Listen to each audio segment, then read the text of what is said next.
Alright. Okay. There we go. There we go. There we go.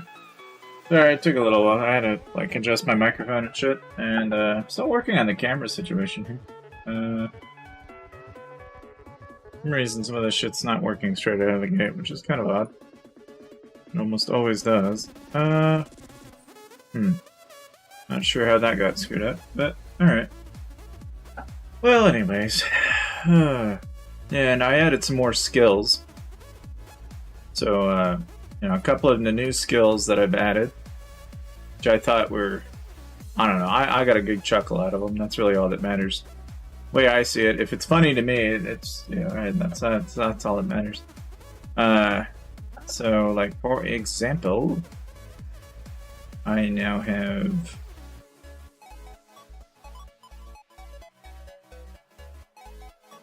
Oh, why this got duplicated. I don't know why that happened. I want duplicates, though. I want that. Just want one of the kind here. Yeah, like this one, for example.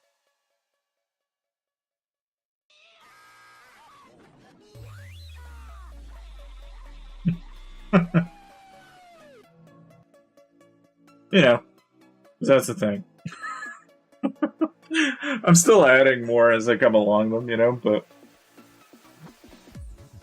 yeah, that gave me a chuckle, so I thought, yeah, shit, why not? Check out your calf set? Fuck, dude, you should check my gym cap. Hang on. I'm almost at 6 million gems, and I'm still not done yet. Shit. Alright, let's... I mean, it's not even done. I'm not even done yet. That's the crazy thing. Ooh. Yeah. It's all mythic, too, and you've got Astrolite. That's nice. What about your, like, all... How's that do? I wonder how that's doing. But yeah, something that people have been mentioning in the stream, and it really got me thinking, because honestly, I have never really thought about it that much. The question was basically, what happens if you hit somebody without the wall versus hitting somebody with the wall? What does that do? Is there a really simple way of explaining that without, like, overcomplicating it? You know, because a lot of people are like, oh, well, you know, with the wall, you're doing less damage. And without the wall, you do more damage. And then the question is, why is that? And I'm almost positive it has something to do with the fact that when the wall is up and you hit a wall on a rally, it changes the formation slightly. As I remember, there's actually something that happens that are a wee bit different, you know, between the two. But see, that's the thing. You know, that's like the thing that some people have been claiming from last stream was basically if you get rallied, you're actually better in terms of defense without a wall than you are with a wall. Like the argument being that by having a wall, it actually screws you up. And I was kind of thinking, well, is that because of the formation? Because logically, that's the only thing that comes to mind, is it's fucking the formation up. And depending on what they send, whether that imp, range, whatever, right, that screws up the formation. So if they know predictably you're going to always be an imp phalanx, for example, then they can go cav and they'll almost guaranteed always take a big fucking W. Because they know you're going to end up in this one formation every single time. You know, so in some ways I was kind of curious. Because I was like, you know, I've really never actually paid that much attention to it.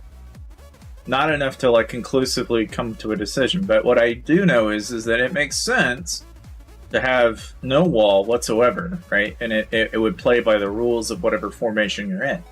But with that wall, it does kind of beg the question of, so what exactly does happen?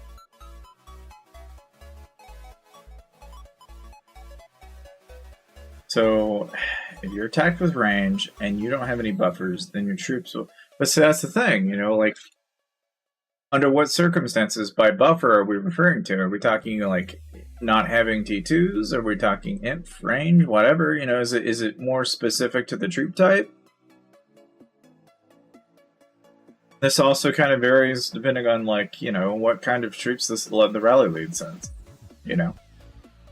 What prompts one thing over another? That's, I think, ultimately what the question is, in a way. I think there's already an answer to it. You know, it's like there's probably somebody out there that's done this test. But consciously, I've never thought about it enough for it to matter. Oh yeah, I'm not even done. That's the funny thing. I picked this shit up. I actually burned 5,000 for you guys. Because I thought, yeah, I'm not going to spend all night doing this shit. So I'll pop like 5,000 of them. And then we'll do the other 5,000 on stream. You know, but I'm almost at 6 million gems, and I honestly don't know if it... I'm actually surprised by how quickly the... In fact, I should probably show you guys this, because I have that context, but you guys don't. So I'm almost at 6 million gems. And the other thing is that you might notice now, I'm at a purple cup now. And we're just waiting to get to our legendary cup. And we're not quite there yet, but we're far from it either. So, you know, that's where we're at on that. Oh, the 4 infant cav you put on? Oh, okay. And see, like, it's kind of cool that you got auto use in here. And I will point out that when this finally drops, I've thought about this. I think I'm actually going to burn some for this during that event. I think I'll actually go ahead and commit to it. Because I think, depending on what's dropped, I might do it just because we've got Shapeshifter involved. And I don't know how many medals they're dropping, but I kind of want to grab some army size boosts. Between my alt and my main, I'm more curious for getting it on my main than anything, but I'll have a little bit that I can play with on my alt. My main is the bigger question mark for me right now. Because I'm looking at it like, oh, you know, I could get 100 size boosts that way. I went ahead and already grabbed some of the stuff that you can get with the wheel event, and then also what you can get in the web event. And I can tell you that the web event is okay. If you're wanting brushes, you're going to get a shitload of brushes in the web event. The only thing that I don't care for so much is, besides the web event, the lucky spin event that they do.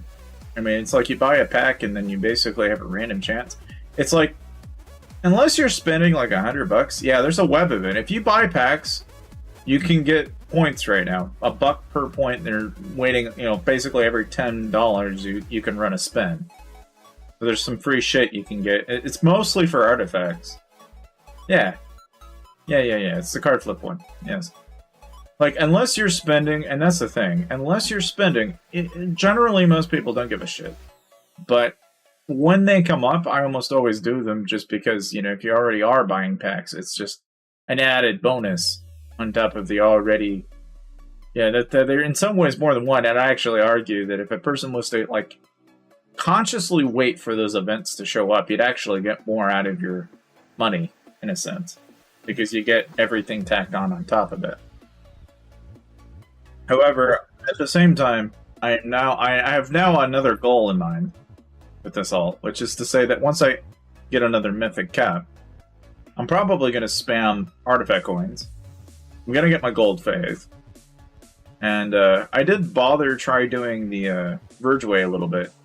I've decided the Verge Way is a pain in the ass, and I'm not going to bother. I'm going to slow roll the shit out of that. Because I burned a little bit, and I got burned too hard on Verge Way, to the point where I was like, okay, well, at least I'm at 2-3 shit, but I'm like, I'm not going to rush it any further than I have.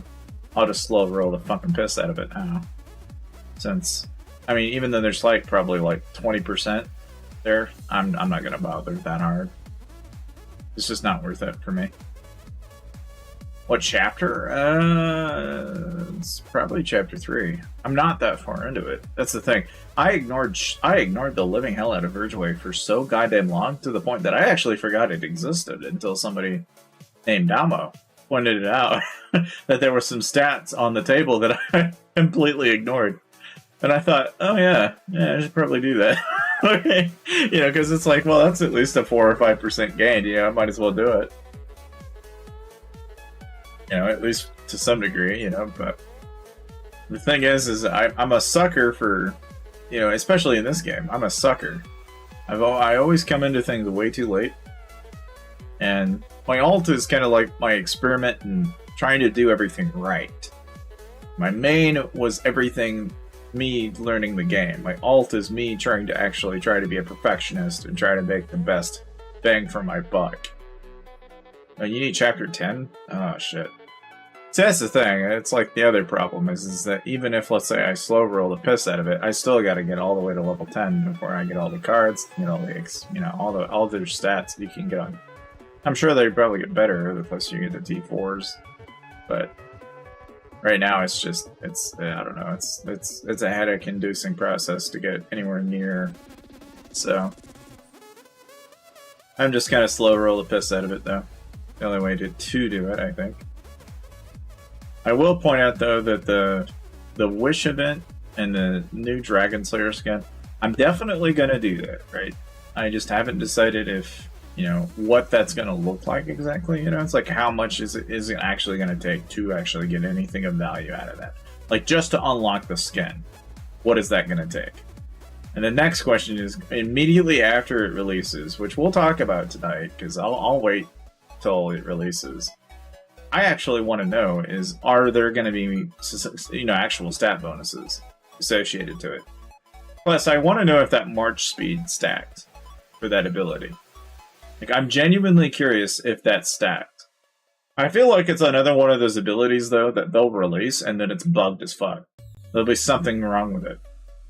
Because it just sounds too overpowered. For something that increases travel speed, it's like you think about rallies now, and it's like, okay, so now you tell me that I can pop an ability.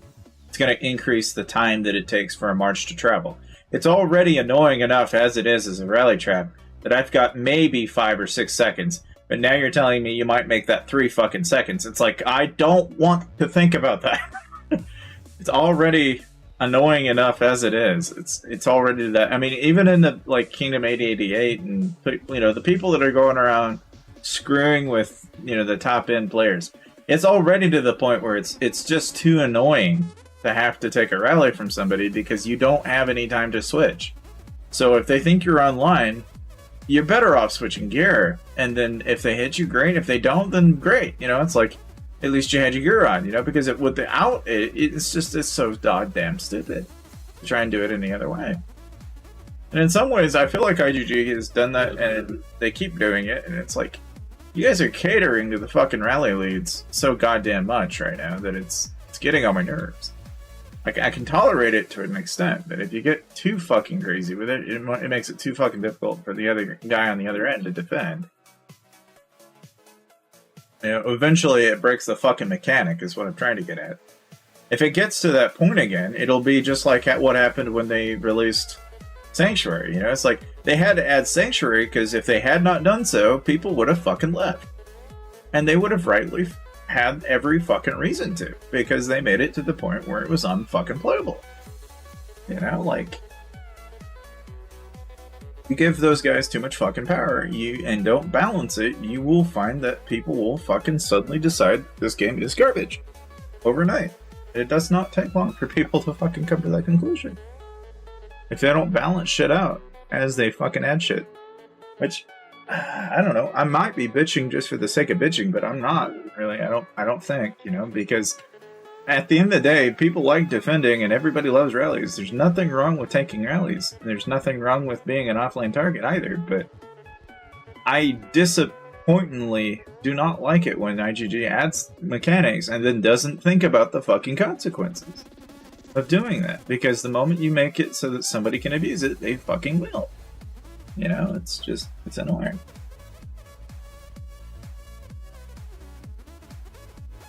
Well, that's just it, it's like, if now we've got a 5-tail radius, and if that's stackable, I don't know how the fuck this game's gonna manage that. That better not be stackable, because if it is, that's gonna be fucking hella broken. And the reason I'm talking about this now is because I hope to God it's not, because if it is, it's gonna be fucking broke as hell. Because if let's say, for example, alright, so I'm gonna need the fucking event. Okay. Say, for example, this map skill of 10% is stackable, right? I'm just throwing it out there. But let's say everybody in a 5x5 tile radius, all 5 fucking people in that radius, pop a 10% boost. If that stacks, that is going to be fucking broken. Because you will absolutely 110% have everybody pop that. And then you'll have fucking rallies that instant hit and shit like that. That'd be fucking broken. It better not be that way.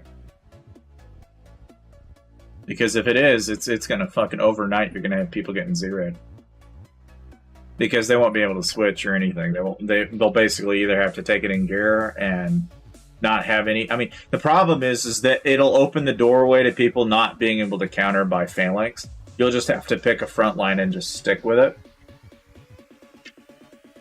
which is already kind of, it's been leaning towards that. But if they like effectively decide to do that, we'll no longer be able to just look at a blast rally and assume, oh, it's info go cap, because it'll render the fucking watchtower useless. And I'm only speculating here, but if it gets to that fucking point, that will be a problem. At least for me, it will.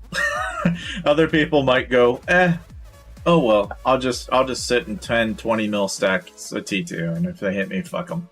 You know, which is fine, but that's another one of those things that's a game-changing mechanic that if they do that, I would not be fucking happy with it.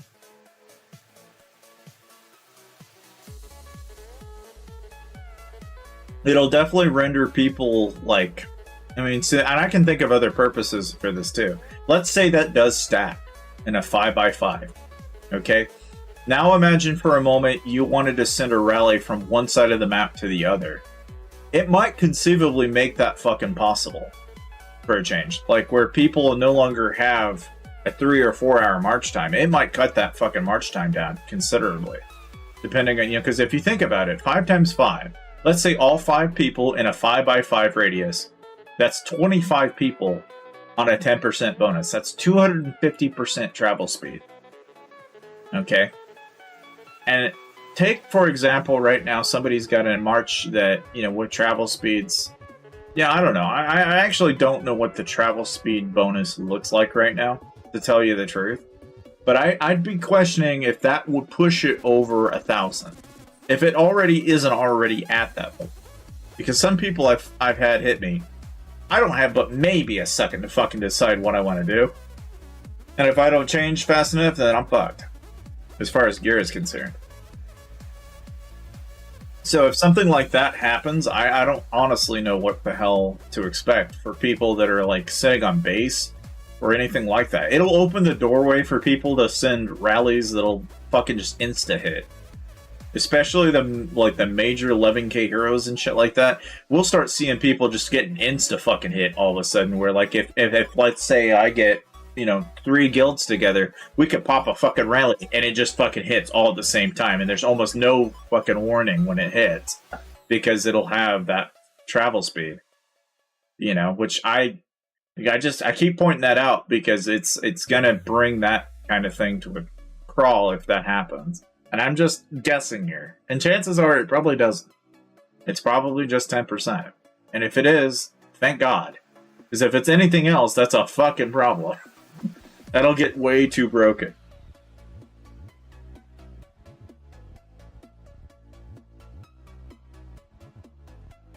Yeah. Well, that's the thing, though. It's like, it doesn't mean anything when you're super close. It means a lot if you're sending from a distance, because it's going to cut the amount of carpets you need to use. That's the thing I have against it. It's going to cut carpet costs. Which means more people will have more carpets. You know, not that I hate sending carpets, and not to say that carpets aren't already expensive. But anytime you introduce something like that does promote a certain playstyle, it is gonna get abused, I have a feeling. And sometimes, I mean, it's like there's also unpredictable outcomes that come from that. You know, it's like where a march normally goes in 5 seconds, and now it's 2.5 seconds. That could be problematic. Be even more problematic if they cut it down to a single second. Imagine if somebody solos your ass, and it takes exactly a second for that march to land.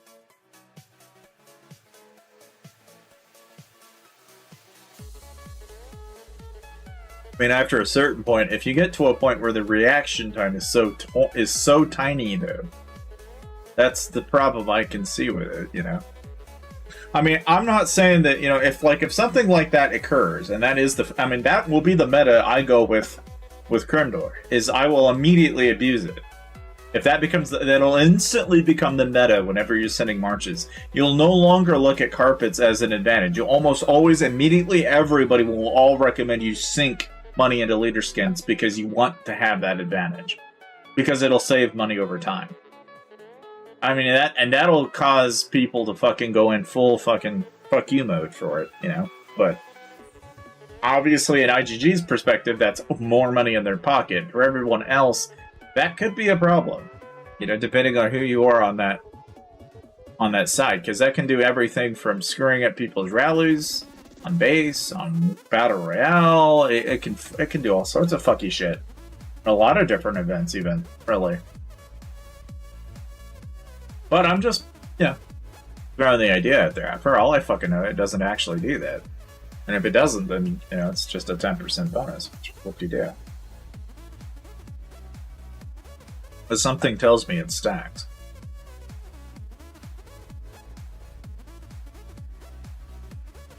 Especially if multiple people pop it.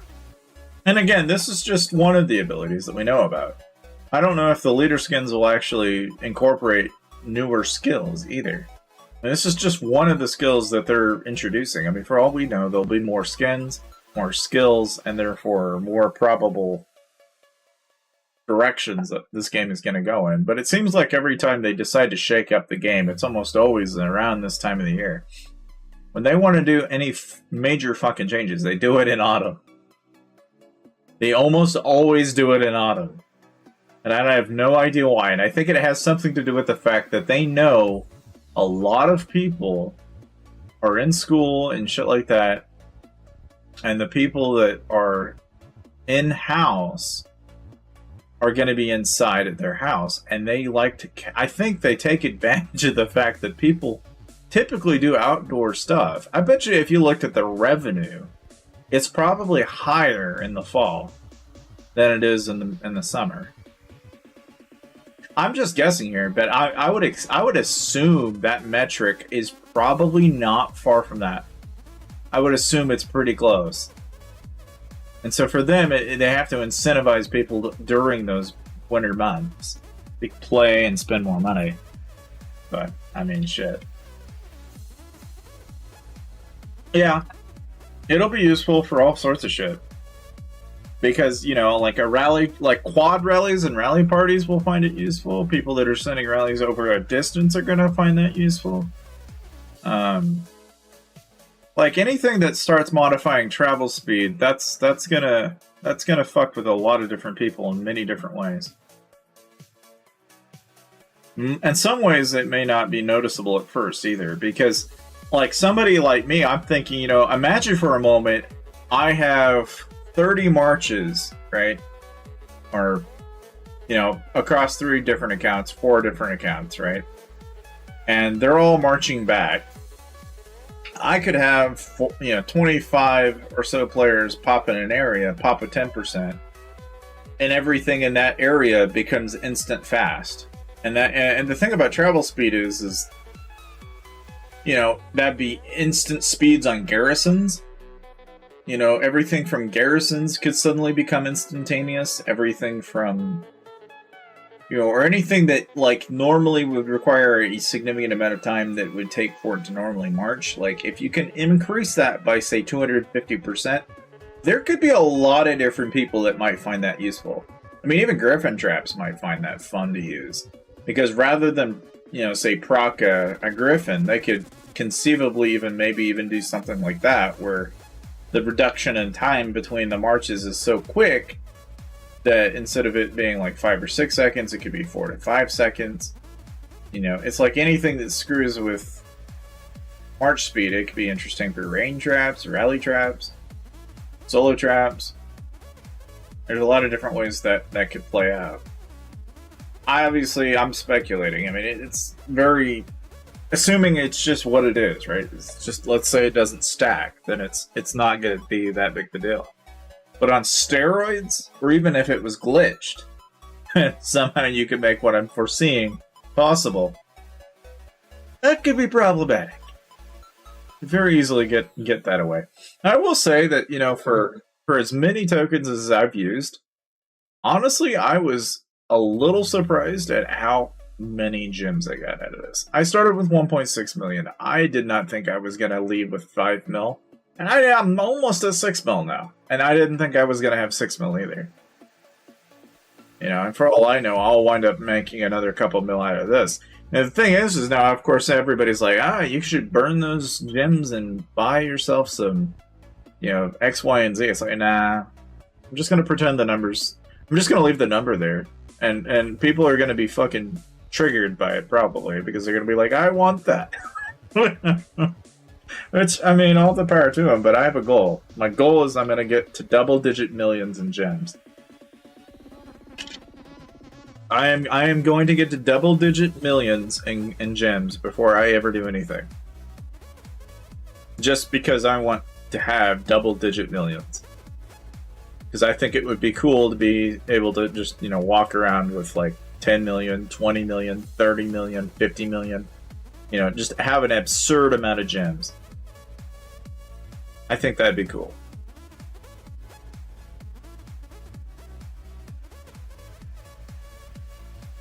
Okay. Well, that's not bad. As far as return on investment goes.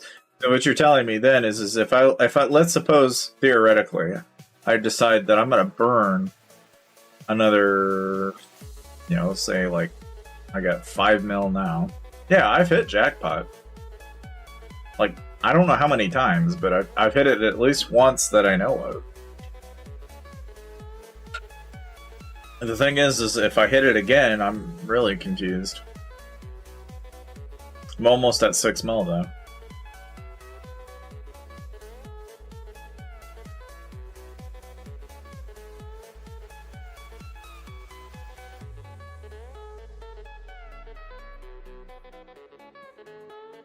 It's one of those things, though, that, you know, it's like, whether that actually works out to be, like, a total mass amount. I mean, I'm not really focusing it more or less for the gems. You know, it's like, if I get it, great, but not really what I got into the Tycoon for. It was just more of one of those things that was it was a byproduct.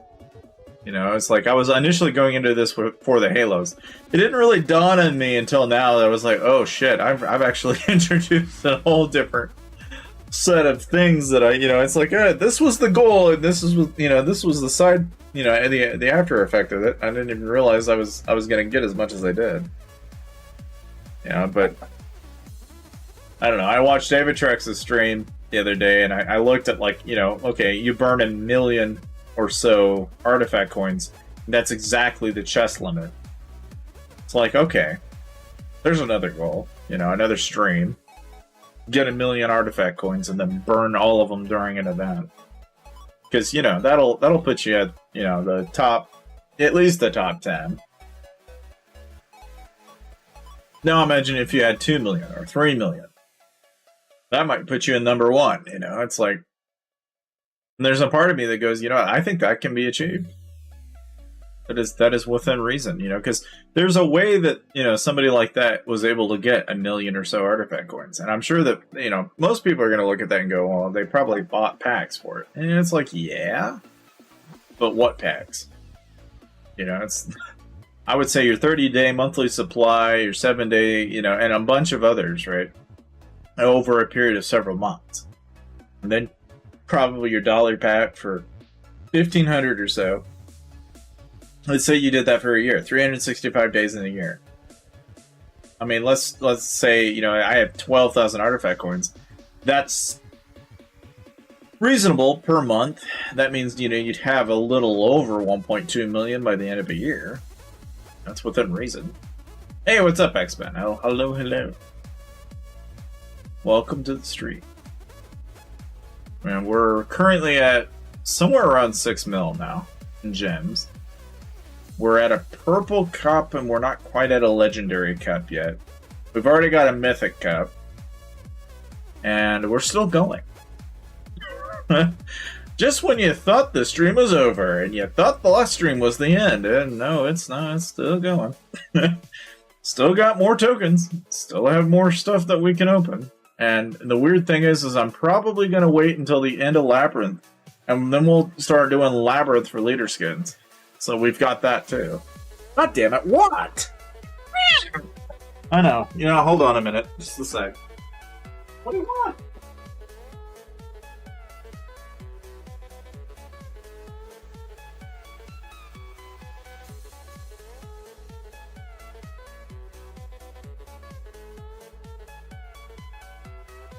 Honestly, I don't know how Avitrix does it, though. With multiple cats, honest to God, I don't know how he does it, because one cat is enough for me, dude.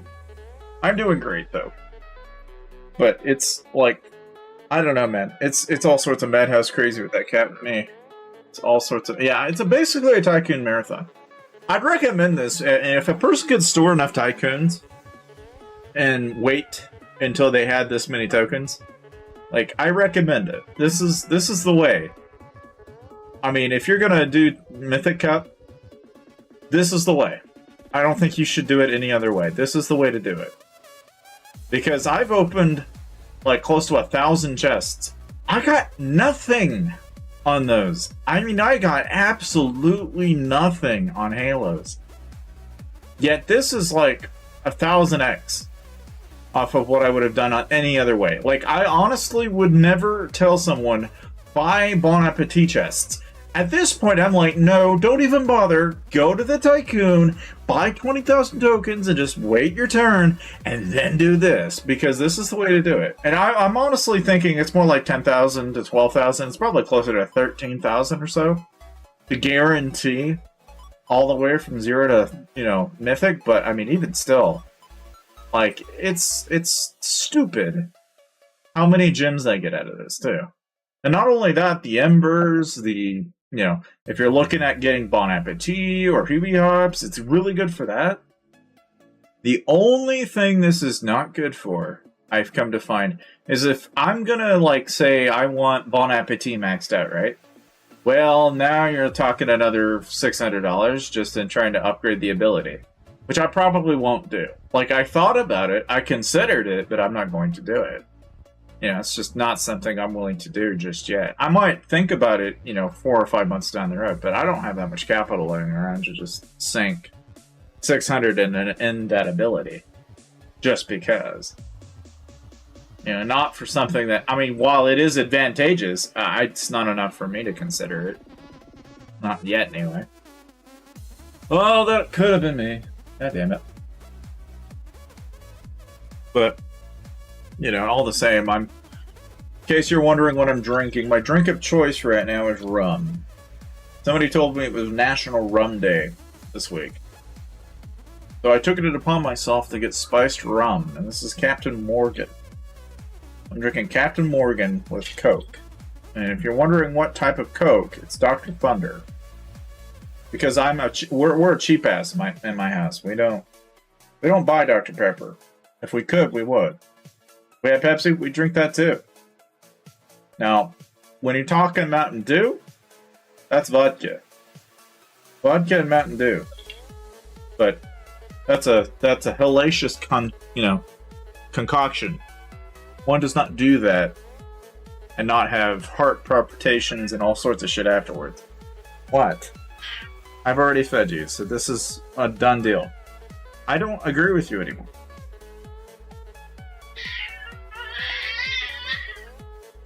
I don't like your attitude.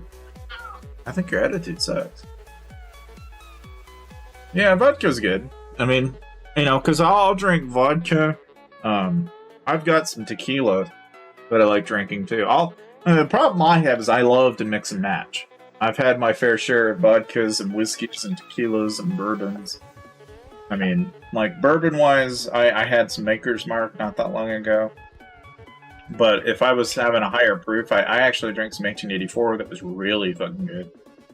But when it comes to vodka, I'm either drinking Absolute or I'll have Tito's vodka from time to time. And if it isn't Absolute or Tito's, there's actually a local brewery here in Nebraska that I drink their grapevine vodka, and it's got kind of like a grape base to it, so it's obviously given the name, but it's very grape-like. Maple? Oh yeah, yeah. If you've had like Crown Royal or any of the sugary-based whiskeys, those are good. The only problem I've ever had with anything sweet, and I've learned this from my father, and this is advice that you can take with you till you're dead. Anything with sugar in it, anything sweet, gonna give you a fucking headache if you get drunk on that shit. It will give you a headache from hell the next day. But I can drink like whiskey and Coke, like Jack Daniels and Dr. Pepper, have 5, 6 of those, 7 of those, or 8 of those, and wake up the next day totally fine as a functioning human being and not have a problem, because there's not any sugar or near enough sugar for it to be a problem. It's the sugar that, if anything, can fuck with you more than anything. The sugar that it's like, that's a fucking make it or break it ordeal. However, when you get into the world of tequilas, I've drank tequila sunshines, I've had gin and tonics, and I've had my fucking fair share of gin, and man, I love London gin. I like Irish gin. A lot of the Irish have got the fucking gin down to an art. Bro, like, I like Irish gin. I like London gin. I like a lot of the Brits, they've got their gin figured out. Like, if I'm gonna drink some gin, that's where I'll get some gin at.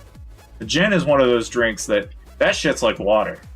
I'll have 5 or 6 gin drinks and not realize that I can't walk fucking straight after I've drank 6 gins. Now, you know, when you know, honestly, X-Men, here's the thing, right? I discovered that, you know, like, I've been telling people about Dixper, right? Dixper is nothing more than a fucking, like, event-based thing. But the funny thing about Dixper is I could have chat, like, kick off an event that happens on my computer. And that event could be literally anything. Everything from, like, a keyboard command to whatever. And I was seriously considering, what if I had chat control a trap account? Would that not be a pretty cool fucking stream where chat can decide at what point I random, what point I switch gear, and at what point... I mean, sounds like a bad fucking idea, but like, you know, I could conceivably, I could sit here and drink to it and have them, you know, basically have chat decide at what point I trap. I was like, you know, that could be a pretty interesting fucking stream. I can get drunk while everyone else plays the trap account. I could do that. Reasonably, anyway. I could see that. You know, that'd be fine by me. I really wouldn't care. But, you know, it's one of those things that I'm like, I'm floating the idea around. Obviously, right now, I added some more collection skills to it. So there's more memes now than there was before. And again, if you don't know what the fucking skills and shit I'm talking about, Dixper is basically a way where if you turn around and you know, go through PayPal and you say you buy $1, $5, whatever, right? You could pop a skill, and a skill does nothing more than change shit on the screen. And that could be everything from a voice change, like I'm talking right now. You could buy a fucking ability to change the screen, change the voice. It can even change shit like, you know, fucking keyboard commands. And it does all sorts of shit, which I think is fucking cool. But like, it's an idea that, you know, right now we're just playing with the free, here's the shit that, you know, that's out there. But like, I was like seriously considering, like, okay, I can fucking make this work. There is some cool shit we could come up with that would make Lord's Mobile streaming content one of a kind. You know, something that frankly you guys and only you guys alone would be able to create, and it would be fucking amazing, I think. But I'm only floating the idea around right now. Nobody's really tried it yet, and I'm like trying to figure out what could that look like if we were gonna make that a thing. What would that look like? You know, because right now, obviously, you know, letting people, like, pop abilities and shit like that left and right could get problematic, right? But, I mean, shit. I'm not opposed to it either, though. I'm just crazy enough that I'll do it. It's almost as bad as, like, I've always thought of, like, you know, what if I allowed an AI to run a Lord's Mobile account? You know, everybody talks about bots and shit like that. What if we actually gave an AI the ability to play a Lord's Mobile account and run and make and teach it how to rally trap, or teach it how to solo trap, or teach it how to do, you know, just for shits and gigs, you know, just because it's interesting, but like not to see it from the perspective of a bot, but look at it from the perspective of, you know, from data science and shit like that, because that in and of itself is kind of interesting. The other thing I got into, and this actually happened not that long ago. You guys might have seen the video I did where I basically had a graph of all of the YouTubers that are in Lord's Mobile, and it's basically nothing more than a, you know, how their subscriber count changes over a period of time. In this case, it was from September of 20 to now. Like, that took a while to create. But conceptually, I was like, okay, now the way in which I did that, there could be a lot of cool shit I could do. Like that could be interesting. You know, like I could see how I could like pull together metrics, you know, using a web scraper and a couple of other things. But basically, like, I can create graphs for people to kind of conceptually understand the difference between, like, you know, not only just subscriber counts, but your accounts. And that's coming out of Social Blade. That's just data metrics. But I mean, hell, it can apply to many multitudes of different things, too.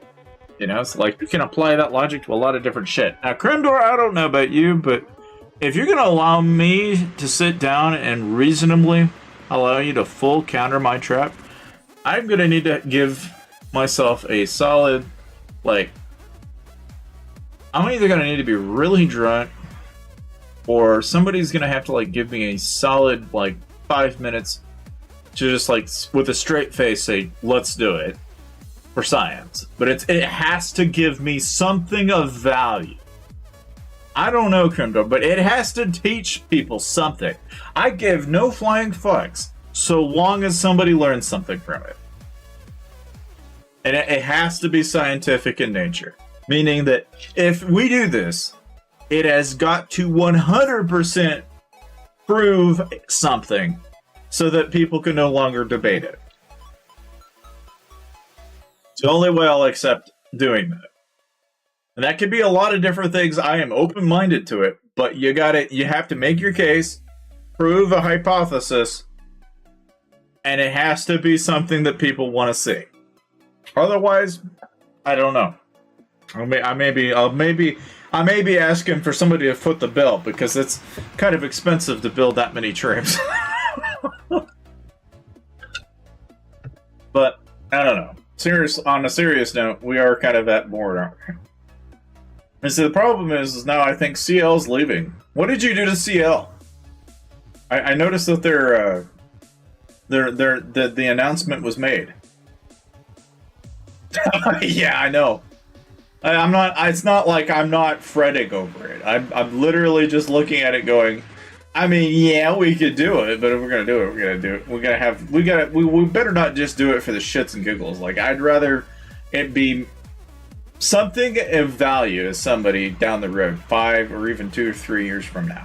Like, it's got to be something that somebody somewhere can go, oh, okay, that's what that does. You know, like, it's got to have some value. Otherwise, I don't feel as motivated to do it, because anybody can just fucking hit an account for shits and gigs. If it actually tries to prove something, on the other hand, that could be valuable, depending on what it is.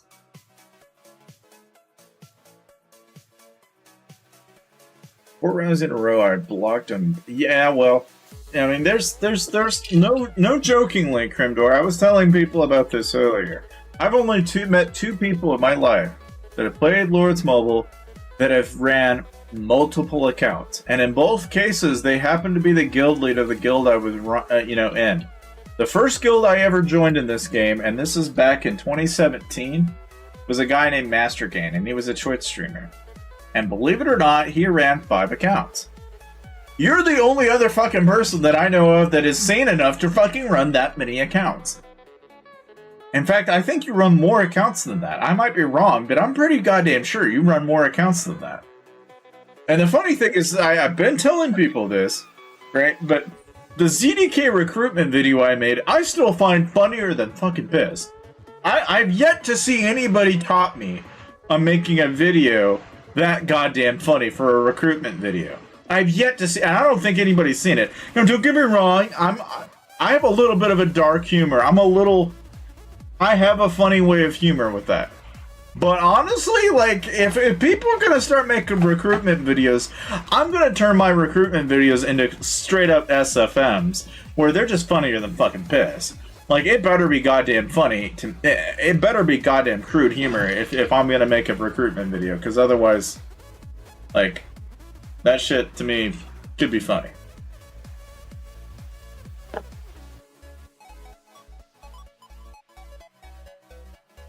Well, that's the thing, Linger. It's like, I know a bunch of people that, like, for example, like Sparty YouTube, for example, has been around, Spider-Man, and he's a German, you know, and he's got some really good content regarding, like, astrolite costs.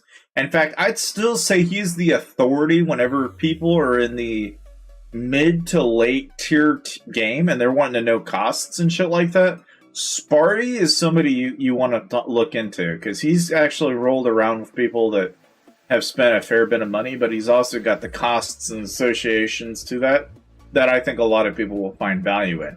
Now, there are some channels that I didn't mention in there that some people have never heard of, like Ray Fernando. He's a Spanish YouTuber, so a lot of people don't actually recognize his shit unless they are, if they speak the Spanish language. The funny thing about it is a lot of YouTubers that are on YouTube, you will never encounter unless you speak the same language. That's the thing that fucking blew my mind. I was like, holy shit, dude. There's a lot of fucking people on YouTube that people have no idea exist unless they speak the same language. Like, Oleg the Best has an English channel, but he's a Russian. So there's a lot of Russian-related stuff that you don't even see. You know, like, it's kind of crazy. Yeah. I don't even have to think about that, Grimbo. That's not even a question. You almost certainly do.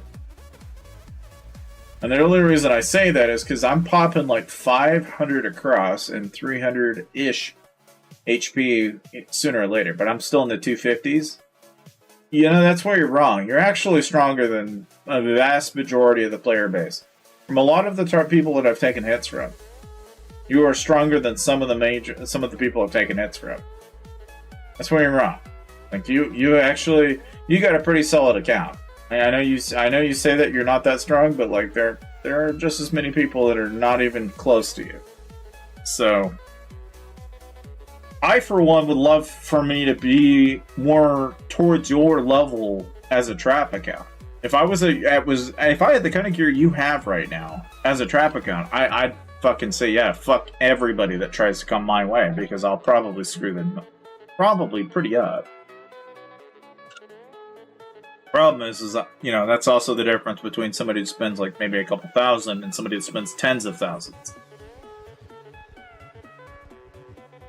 You tell me that, and I like. Well, see, that's the thing is I know you're talking about Crimbo or YouTube then, because when you say half gold, I'm like, oh, okay, now I know what you're talking about. But when you're talking the other account, that's a different fucking story. If you start talking about that account, I'm like, yeah, I don't fucking think so. That's fucking Mythic Champ and a whole lot of others. I'm like, nah, I don't fucking think so. Are you? You gotta be fucking serious. You tell me that, but I don't know about that.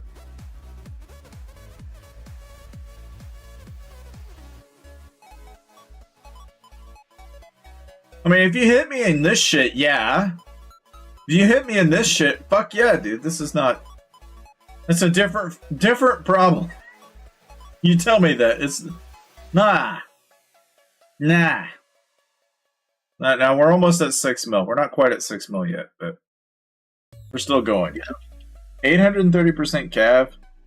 Dude, the funny thing is I have, on my main, close to like... Maybe 700? Maybe? So when somebody goes, oh, I have 830, I'm like, you're doing better than my main. But given that, it's like most of the shit I've been doing with my alt Like, if I spend, yeah, I think so.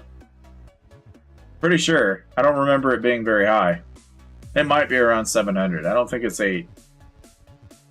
I might be wrong, but I don't think I am. It's like in the 750s, I think. It's not close to 800, though. It's not yet. It's nowhere near 900, that's for damn sure. But that's also because, like, I don't spend on my main. I quit doing that a long time ago. Like, my main account, I just quit spending on it completely. If I spend, it's on my alt. Like, this account that I'm playing on right now is the only account I actually bothered putting any money into. Because it's what I consider to be the more... Like, if I'm going to invest my time and energy into something, this is what I find value in. If I was to flip tables, and let's say somebody was bankrolling 20 grand into my account, well, fuck yeah, I'd turn around and go dump the 20k into my main account. That's exactly what I would do. I would go around and roll around like a goddamn super tashi if I had the kind of capital that they have. The problem is that anybody that has that kind of capital, right?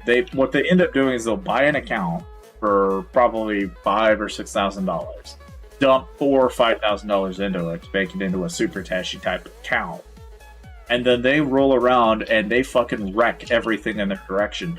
The problem is, though, is you get that invested into Lords Mobile, and that is just fucking crazy as hell to me. You know, given that a lot of people will look at your channel as an authority on, you know, what the high-end shit looks like, it's also kind of it's, in my opinion, it's in bad faith, because you won't be able to maintain it. And if you try to, you're going to go bankrupt in a fucking hurry if you don't have the kind of money that actually is required to run those kind of accounts. And I have no desire to spend the kind of money that those accounts do. Like, not even Avertrex, and he's been a fucking billion mites since 2017, does not even bother with that shit. I don't blame him. Because it's just stupid to fucking spend that kind of money. Some people can. I'm just not one of them. Like, I'll spend a meager amount on this account, sure, but it just is not anywhere near in comparison to what they do. I don't know. It's too much. I don't know. Everybody's got a limit of some kind. If you don't have a limit, you have an addiction is what you have. But, I mean, shit. Back in the day, and this is going back a ways, right? But I remember Master Kane used to switch out the calendar, and it was always a hot girl. And that's what he did every stream. He would switch out his calendar with a different hot girl every fucking stream. That was his way of, like, homing into the fact that literally you could buy a prostitute for the amount of money that people spend. Like, it is that fucking nuts. And that's the craziest thing about it. You take the monetary value that people dump into this game, and you compare it to anything else, and it's just fucking mind-boggling that people spend so much money. 1,028 cav and 4... Jesus. You know, that's the thing, you know, that sounds fucking broke as shit to me. That's almost 1,500%. It's actually crazy to think that there will probably come a day when people have 2,000% in total attack stats for a single unit type. That is fucking nuts. God damn. Well, that, and technically you don't have Dragon Cav jewels either. So it's like... Plus, I don't think you have the 11Ks. You don't have... There's like a couple of things that you could tack on there. Right? Well, there's a lot of shit on top. I mean, plus you've got, you know, with the stars. You have one of the 11Ks, okay. I mean, that's just... That's a fucking nutter's amount of crap, you know, but... Good lord. Absolutely fucking nuts.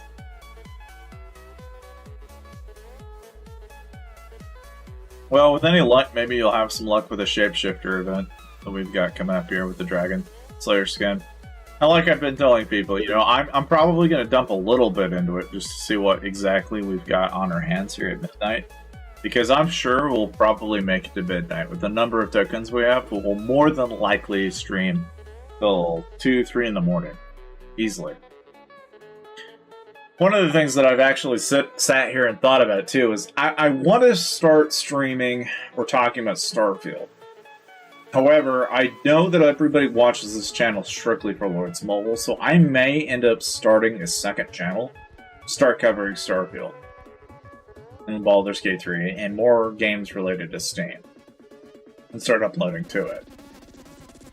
I'm halfway debating on doing that.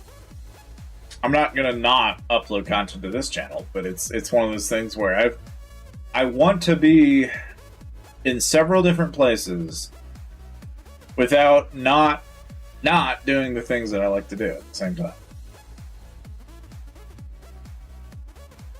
You're only missing a worm. It's just it. That's absolutely nutty. As far as stats go, and I know you say you're on the lower end of it, and so it's fucking crazy to think there are people higher than that. Like, I'm sure the imp leads are probably popping 600 in terms of army attack, but then I question what their inf and range and cav stats look like. And it's not like that pendulum doesn't change every update, as they continuously add to that pendulum. And as they do that, it just adds more and more and more and more. And it's like, oh shit. There will eventually come a day where I don't even think Emperor is going to be something that people can contest. Because the guy that holds it is just going to hold it, and he'll stay holding it until he decides to get bored of playing. And even then, I don't think that'll ever happen, because they keep swapping whoever the hell runs the account. So it's like, you know, whether IGG admits that or not, it's really fucking irregardless. I don't really care. Like, as long as there's one guy running the whole show, then it's really not a contest. It's kind of the illusion of a contest, if it's anything else.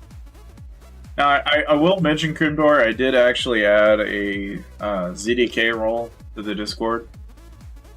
I notice there's not as many people talking in the Discord, but that's fine. I mean, I figured I'd just go ahead and make the ZDK role inside that Fisherman Squad. I think is what it's called. Or maybe it's Fisherman's Crew. I forget if I changed it or not, but or at least for the Discord, so that way anybody... And obviously, I don't know if you can add chain roles or not, but if you can't, let me know. I'll give you the ability to change roles, so in case anybody actually decides to join the Discord, you'll be able to swap them over if they're in ZDK. I just wanted to make sure that people are, you know, if they're in ZDK, I want them to be able to be recognized in that Discord. Obviously, there's not enough people in the Discord right now for it to really matter, but I'd like to think, you know, if I could introduce more people that are like-minded and play Lords Mobile and Trap and all that shit, like, it'd be nice to bring more people into that Discord that have like-minded conversations and shit, but I'll be realistic and assume that I'm probably only going to convert for every, like, 100 people, or maybe even 1,000 people. I might get maybe 5, maybe 1 or 2 people that'll join that Discord. And that's fine, because that Discord for me right now is more or less a way for me to contact people individually. Like, if people want to know and contact me directly, and this really goes, you know, if anybody's watching it even after the fact, like, if you want to talk to me and actually get to know me better, beyond just the streams themselves, I've opened the Discord as a way for people to get a hold of me in a way that... Because I use Discord all the time.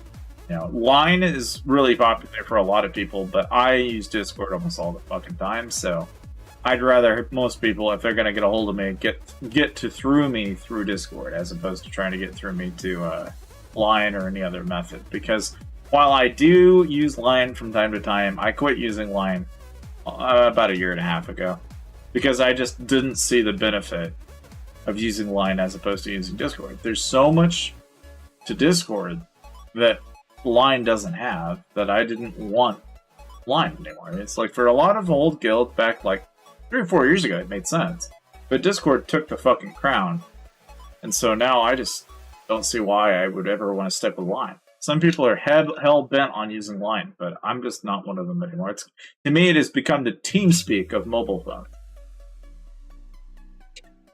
It had a purpose back in the day, but its purpose is no longer there. At least for me, anyway. Nowadays, I think most people can convert to a Discord and they'd be better off for it in the end. Because there's so much integration, so many different things that you can do in a Discord you can't do with Line.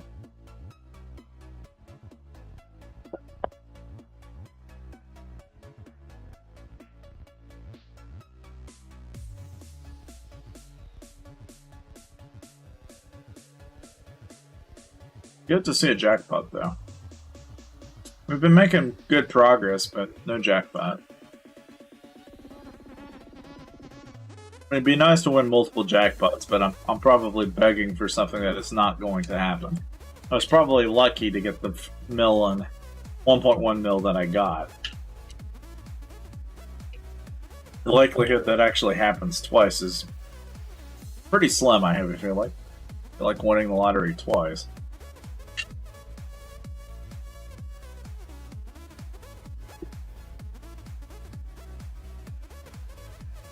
I'm just hoping I'm wrong. Now, speaking of channels that I haven't actually seen in a long-ass fucking time, right?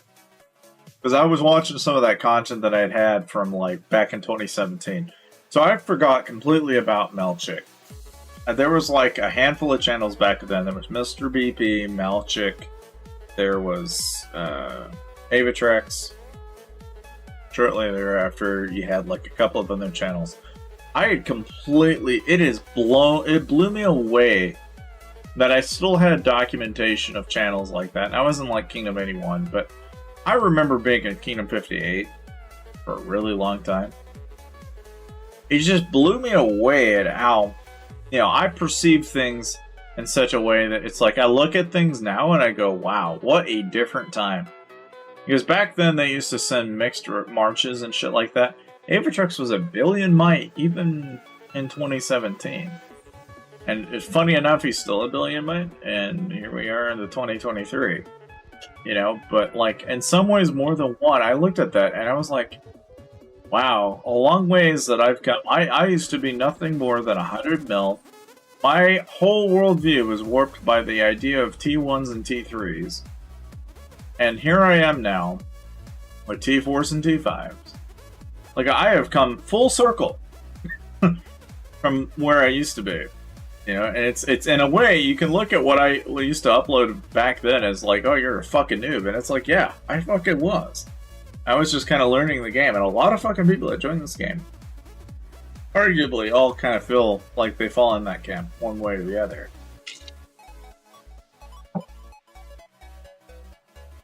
What stood out to me that made the most, if anything, that was really interesting about it was just how much the game was more palpable back then. It was so easy for people to pick up and play and just hit people. You just had plenty of people in hives. You had plenty of people that you would just port and just burn hives. And that was a big, big thing then. You would just scout around, look for targets, burn everything in your wake, and that was the game. Like it just... Now you don't really see that as much, but maybe it's still true in the New Kingdoms. Astrolite was cheaper? Yeah, I mean, Astrolite being cheaper would be nice, but that's like expecting IGG to make anything cheaper. It's like not gonna happen. If anything, they'll make it more expensive. They'll turn around and go, yeah, you want that? Well, we'll give you a discount. We'll give it to you, but yeah, it's gonna cost more money. It's like, we'll give you the illusion, but we're not actually going to give it to you cheaper. It's not how we fly. They'll never do that. And what would...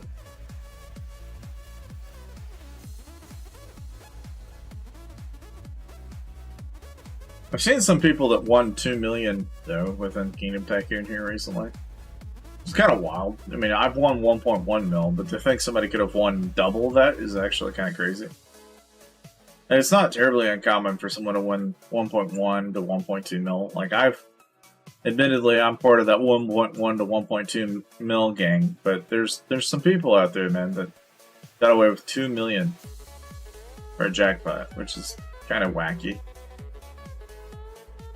I'm not even sure what someone's supposed to do. Like, somebody had asked me the other day, like, what would you do with 15 million gems? I'm like, honestly, I'd probably put it all into troops, but the more I think about it, it's like, no, I'd probably hang on to it. I'd just hold on to it and wave it in front of people. Look, looky. Yeah, because I'd be more interested in the fucking fact that I have 15 million gems than I would than not having 15 million gems. The notoriety of just having the 15 million gems is more interesting to people than it is not. It's funny how that works, but there is kind of a certain degree of, like, the value associated to something like that is absolutely fucking, like, blows my mind. Hoard it? Yeah. Yeah, well, that's just it. It's like, I have a feeling that's probably what I'm going to end up doing. I'm just going to continuously watch that number go. I'm going to go for double-digit millions. I really think that's what I want to do. At the end of the day, I think a lot of people, you know, obsess a little, maybe too much, over what someone else has. And obviously, you always have those people that'll go... And there for a while, I had a spring of people that would show up in my streams, and they would show up not only just in streams, but in comment sections and shit, where they're like, oh, I want this from you. And it's like... What the fuck is this? Handout Thursday? Like, where the fuck did you come from? You know, it's like, there's some people that fucking expect everything handed to them. You know, and it's, after a while it gets kind of annoying, but, you know, because after a certain point it gets almost too fucking invasive. It's like, ah, yes, give me everything. Give me everything. It's like very give. Like, just, you know, but I can't help it. Yeah. You know, you tell me that, and I'm not looking forward to that if that happens. You're gonna be like, yeah, you're gonna get hit, and then you'll burn all those gems. It's like, yeah, well, hope not, but I guess if it happens, it happens. But I mean, even on a good day.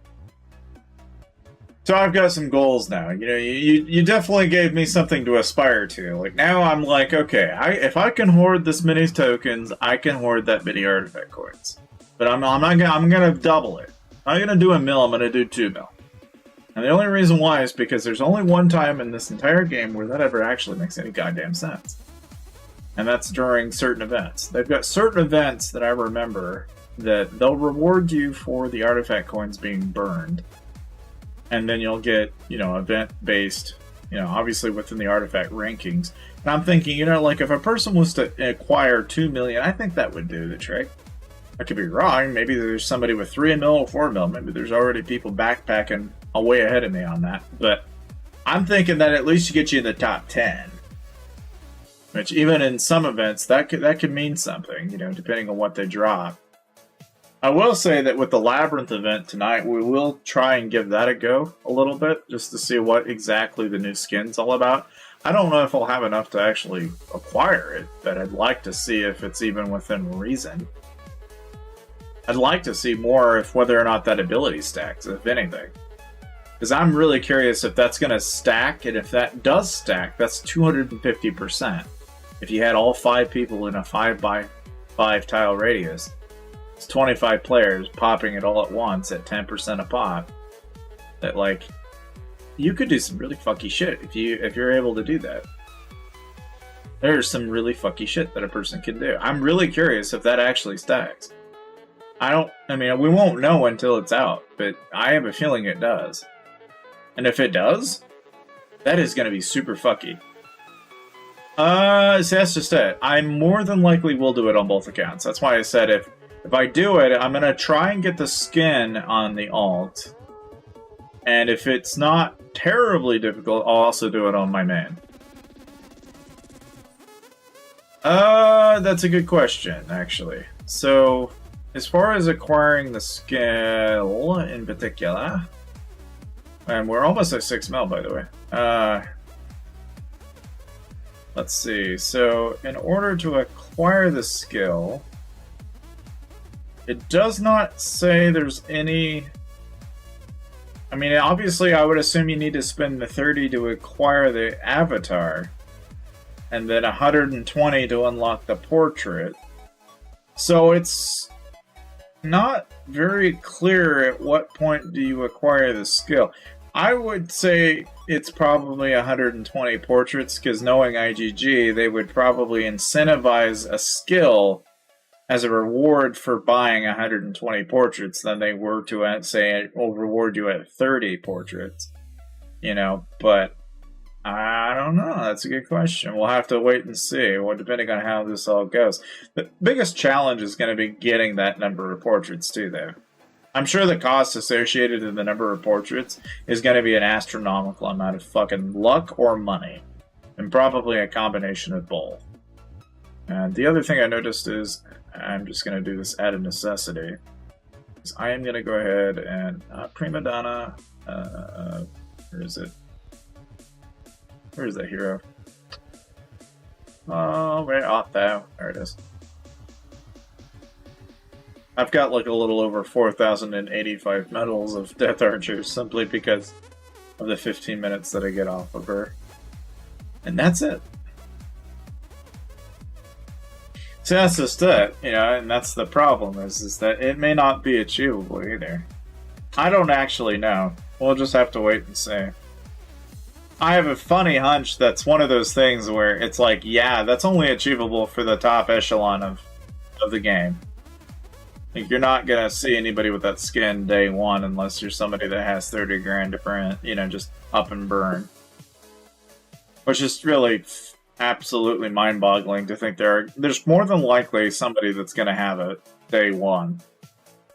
Those same people, I seriously question, like, where that money comes from every time that happens. But there's always somebody.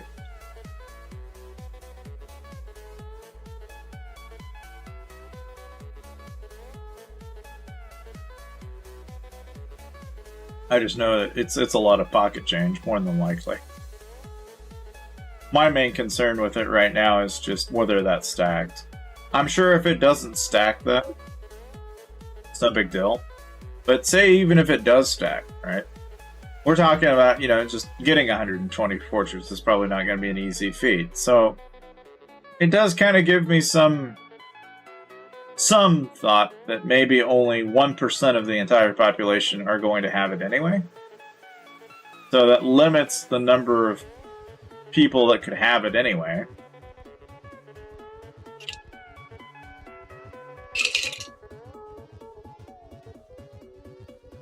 Yeah, that's another thing. And if it's only a percentage, not a lot of people are going to look at it for the attack stat. This is true. I have a sneaking hunch, though, it does stack. It's 1% probably at bottom. Something tells me that stacks, though. It just sounds like something IGG would do. Question is how much? And that's another thing. We're not going to know until it's finally out. But once it is, it's gonna open some eyeballs, I think.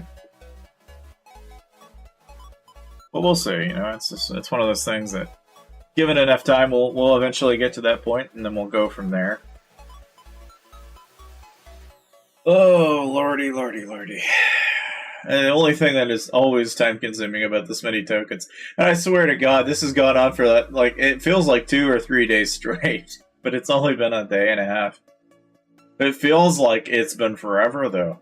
The funny thing is I burned like freaking like 1,000, or not even that. I burned like 5,000 starting at 12 o'clock today, and before I even started the stream at 6, I had already burned 5,000 tokens. So we're only down 1,000 tokens in the span of a couple of hours. Ridiculous. How many halos are we going? Okay, so like right now I've got a purple cup. So basically, just take a quick look. We're aiming for basically the bang for our buck here to try and get a gold cup if we can, which I think is achievable. I don't know if it'll be enough for a mythic cup, but so right now we're 6 out of 3 out of 4. I think it's still possible. I think we could conceivably get an ambrosial cup to legendary, maybe. But we have 1 cup at mythic already. So I'm hoping that we get another, say, 7 more. That'd be nice, at least. You know, and if anything, if we don't reach that amount, I'm not opposed to just buying more tokens. I mean, because I'm not like, as long as the event's here and the pack is there, it's not like I'm gonna just say, oh yeah, I'll just wait until the next date. No, I'll buy another one. That's a good question. Hang on. The chests, by the way, have been dog shit. We've opened like maybe a couple thousand already, and it's not been treating us very nice. So we've got 217 right now. Of course, we're also getting stuff during hell events, and that's kind of one of those things that, you know, it's like, here we are, we're just, you know, just grabbing stuff as they're coming along, you know. That drop rate's garbage. I honest to God, I actually, on 1,800 chests, and I know some people have seen that video, some people haven't, but on like 1,800 chests, I got a fair number of Crimson Mains, and every time I open Bon Appetit chests, I'm left going, oh my god, this feels terrible. This is worse than Champion. Like, I see the drop rate on the Bon Appetit set, and I'm like, screw this shit. I am doing Tycoon all the way through. Screw the fucking chests. The chests are so terrible. And I don't know if they're just nerfing the piss out of it because I get the chests out of Tycoon or what. But oh my days, dude, I barely get a comment. I'm lucky if I get a comment at all. Like, it's so goddamn bad. You know, and we were doing the math the other day, and it's like a 0.135% chance of a legendary. The thing is contextually, I'm like, well, out of, you know, what's the average then? You know, it's like, that tells me nothing really if I think about it. It's like, okay, so that means for every 1,000 chests, okay, cool. I don't know what we got, but cool. I wasn't paying attention. I just saw 10,000, so I'll just take it. We got it. Whatever it was, we got it. Oh, 104,000. There we go. There we go. We got 104,000. And it goes to show how much I pay attention. But yeah, so there's 100,000 gems. Not 1.1 million gems, but hey, it's 100,000 gems. We'll take it. We'll just keep racking them up. Keep on taking. Names and numbers, man. Oh my god. And the other thing too about Tycoon is the chaos scores. If I had known how many chaos scores and how many embers I would get out of Tycoon, I would dump more money into the Tycoon than I would have any other event. Because the number of cores that you get out of this, if you need to make Huey for any reason, or you need to be making like Blackwings, I'm dumping all my money into Tycoon when I need to start doing that. Because there's so many cores that you get out of this. As opposed to buying or gemming them, it is so much more logical to just go and do it through Tycoon.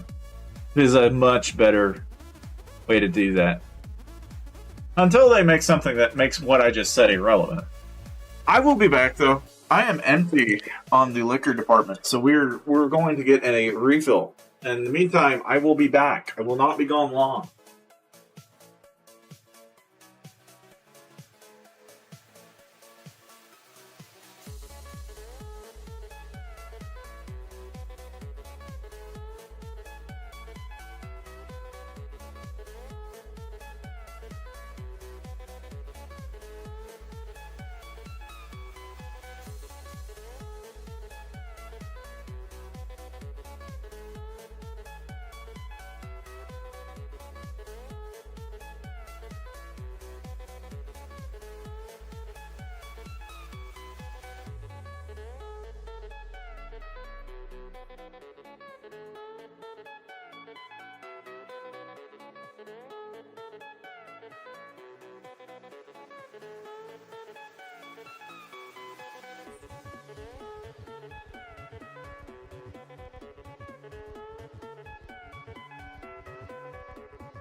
Okay, so I'm back.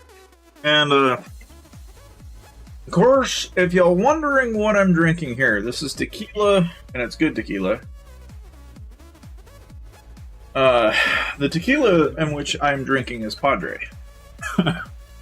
So some of the best as far as tequila goes, Padre is really fucking good tequila. But if you mix that kind of tequila, you probably ought to drink that tequila straight. You probably shouldn't add it to Sunny D. I, for one, like Sunny D, so I'm just going to mix my Padre and Sunny D together. So, it's going to make a pretty interesting day, I think. But, you know, hey, here we are. I can tell you that as far as tequila goes, though, you can drink 1800 and it'll be totally fine. But Padre's tequila will give you, like, an experience.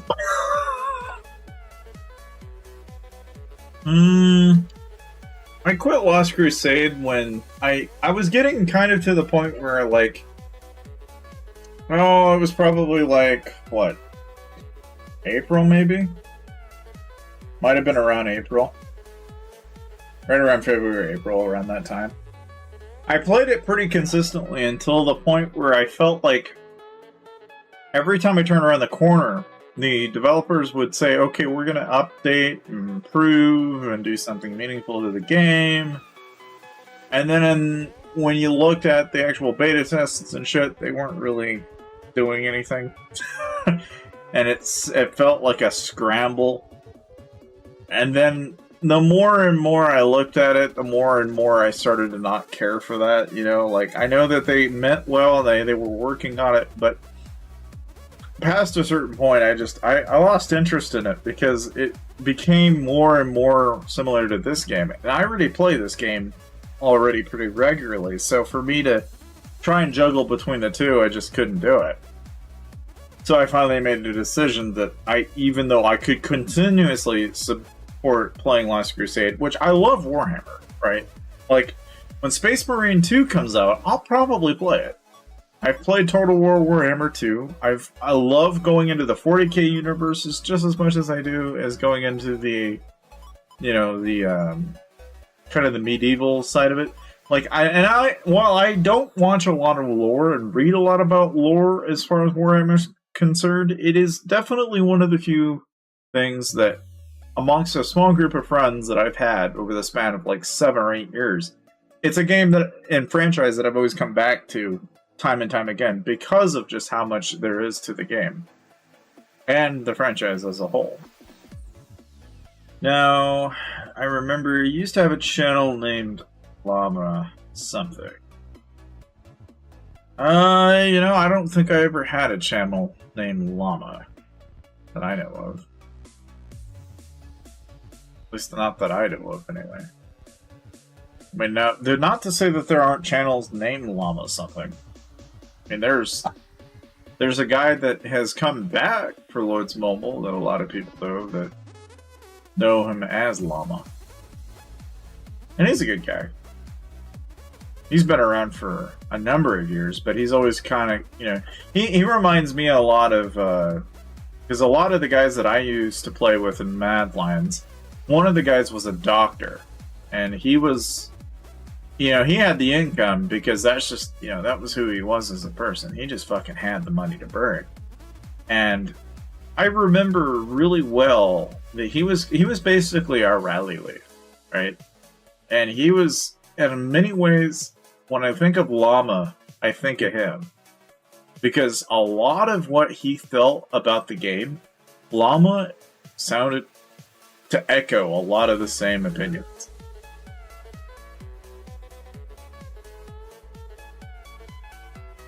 A llama animal. Oh, you're talking... I know who you're talking about. Yeah, that wasn't me, though. That was, I know the guy, and he's actually came back. That wasn't me. The guy you're thinking of is Llama, and I know who you're talking about. That's, that was not me. I can promise you that. Llama King. Probably. If I had to guess. You can look him up. Llama King is somebody that's been around for a long fucking time.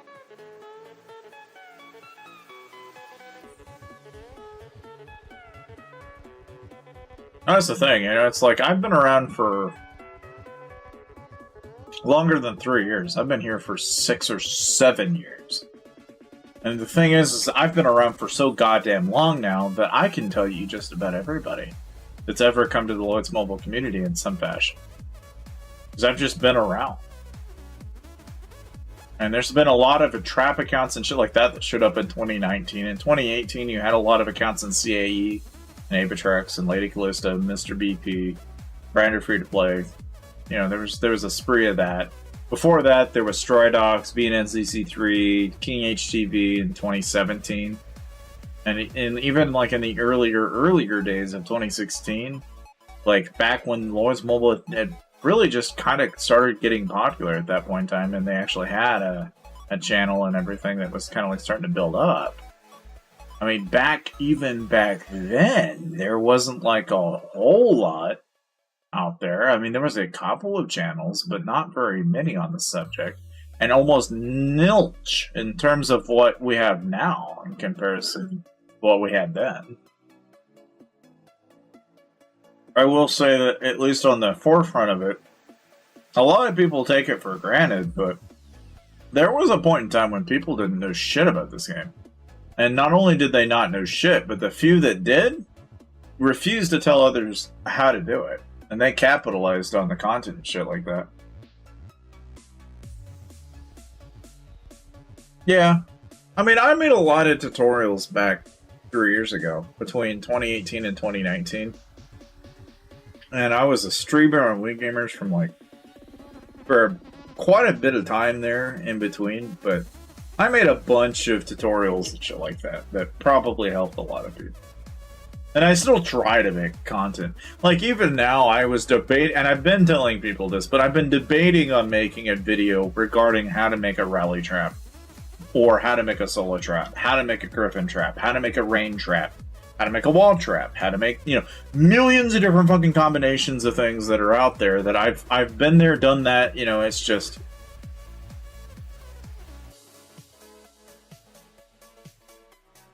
Yeah. I mean, I'm not opposed to even coming back to Lost Crusade. It's just one of the reasons why I kind of tapped out of it is just because, while the development team that works on the game, they mean well, it's just... For me, it's like trying to put Lloyd's Mobile and that game together, and it's just like it feels one and the same to me. It's just a different reskin, you know? There's a lot of mechanics that feel very similar. And then it just becomes a question of which company do I prefer? And which one has a... You know, what would I rather dabble in? And honestly, I just as easily like playing Lost Crusade. It's kind of like Warpath, Rise of Kingdoms, Call of Dragons. It's not that I don't like playing those games. Hell, I even play Clash of Clans on the side. Most people don't even know I have a Clash of Clans account, let alone I have a guild and everything else on that too. But the reasoning behind why I never tell people is because it's like, it's very centric that everybody follows me for Lloyd's Mobile on this channel, and I've tried to strictly follow a value proposition that only applies to a certain group of people.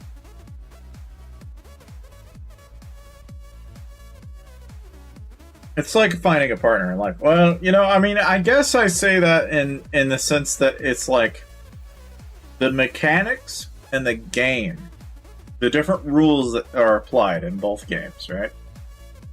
The rules in, say, like Lost Crusade, it's just equally as expensive. Probably not as expensive when you compare Lloyd's Mobile to it. I think Lost Crusade's still arguably cheaper in comparison to this game, right? But the audience and the number of people is also significantly different too, right? So you really can't make an apples to apples comparison. But when I look at the game in terms of how I interact with it, for me, they feel the same. And the shit that I don't want to deal with is I don't want to have my wallet broken into 2 different places. Because that's what would happen.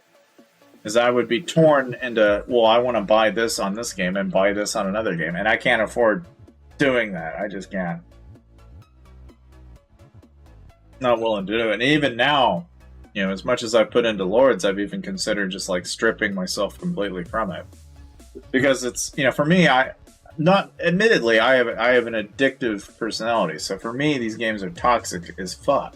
It does not take very long for me to go, I have a problem. You know, and it's just the way I am. But realistically, I'll sit down and I'll talk to you guys about it casually, like, yeah, not a problem. But I could easily tell you I've burned 10 grand. I wouldn't even think twice about it. With these kind of games, it is so easy to do, and it's hard. It's in some ways it's terrible. In others, it's choice. And nobody ever. I mean, it's like regardless of what mobile game you play or any game you play, it's like the moment you get honest about that kind of shit, people suddenly shut up. Like, you don't get honest with that kind of crap, because when people do, then they start to realize how bad that actually is. Because that's kind of the way that shit goes. But at the same time, you know, it's like you also kind of have to find the value in whatever it is the game gives you, and that's kind of the main if statement, I guess. Would you like to get in my lap? Want to? You want to say hello to the stream? Hang on. No. No, you're being held hostage? Stream, help? You think so? Alright, look at the camera. Woo! Look at the camera. I know, she's awfully, like, terrorized, man. She's, like, not having that. Yeah, I know, you don't like to be held. I understand. I know. But you don't mind it that much, do you? Do you? Does it bother you that much? You sure? It couldn't possibly be that bad. Is it really that bad? Yeah? Just terrible. Ugh. Alright, here you go. Hold on a minute. I gotta go let her do her whatever the hell she wants.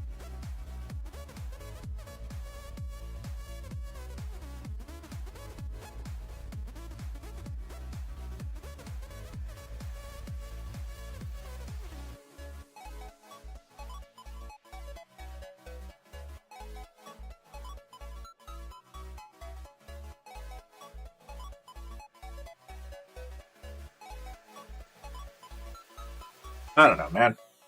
We could probably have a conversation back and forth. Hello, chair. Yeah, I know.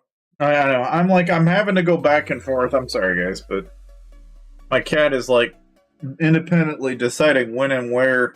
As you can tell, she's harassing the piss out of me, and she's going to continue doing that. No. Oh, my days. No. No is a no.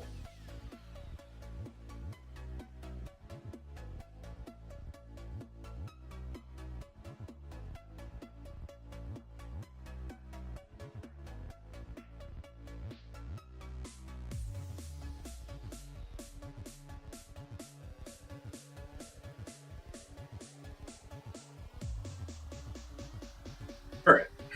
Well, I'm gonna let her enjoy the upstairs area longer. At least for now. It's not like she isn't being fed or anything, she's just very picky. And the problem is that she wants one thing and one thing only. She refuses to eat anything else. And it's probably not good for her, so she just needs to chill. The problem is, you know, I don't know if that's a symptom of a much bigger problem, but we'll deal with it when it comes up. I have a feeling, though, she's probably doing that because she's either uncomfortable eating herself with her teeth, which would be problematic. More likely possibility is that she doesn't like the food she's eating, and that's, okay, fine, we can fix that, maybe. But I think it's more likely, given her attitude, it's not that she won't eat it, or that she can't eat it. It's just more a preference than it is anything else. The problem is her preference is expensive. And she'd rather chew me a new one every time she gets something to eat than she would then actually just take what she has for granted, and that's problematic. And I guess it is what it is. I don't know if you guys ever have. You probably don't have that same relationship with an animal, but I do. But it's an awkward one at best. And at times it's full of love, and at other times it's like, yeah, no, give me what I want. Give me what I asked for. If you don't, then you can die. Like, it is very, very quickly, like, it sours at times. And that's okay, I guess. Yeah, it's just kind of the way these things go. But down to the last 3,700 tokens, and I mean, something else, and this is, and like I was telling you guys earlier, like, I'm pretty excited about Starfield. Now, if you don't understand what Starfield is, or contextually don't have any idea what I'm talking about, that's totally fine. Hey, welcome tutorial. Welcome, welcome, welcome.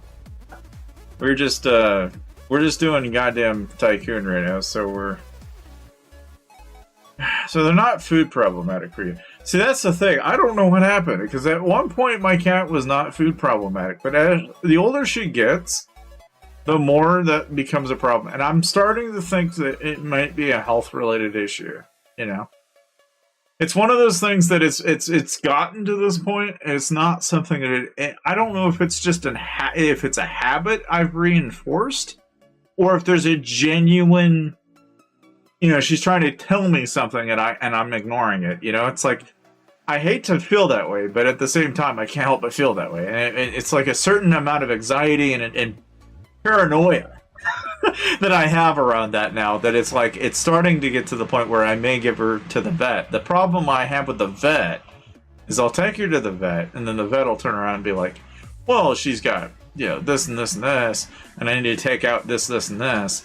And pretty soon she turns into a goddamn lab instrument. And I don't like doing that to animals, you know? Like, the moment you're born, you're gonna die one way or the other. It's just, I'd rather that not happen in the most painful way possible, but simultaneously, I also don't want that to be like, well, here's 10 grand, you know, like, now some people might be able to tolerate that. I'm, for one, it's just like, you know, you cannot control everything, but at the same time, you cannot, like, not care about them either.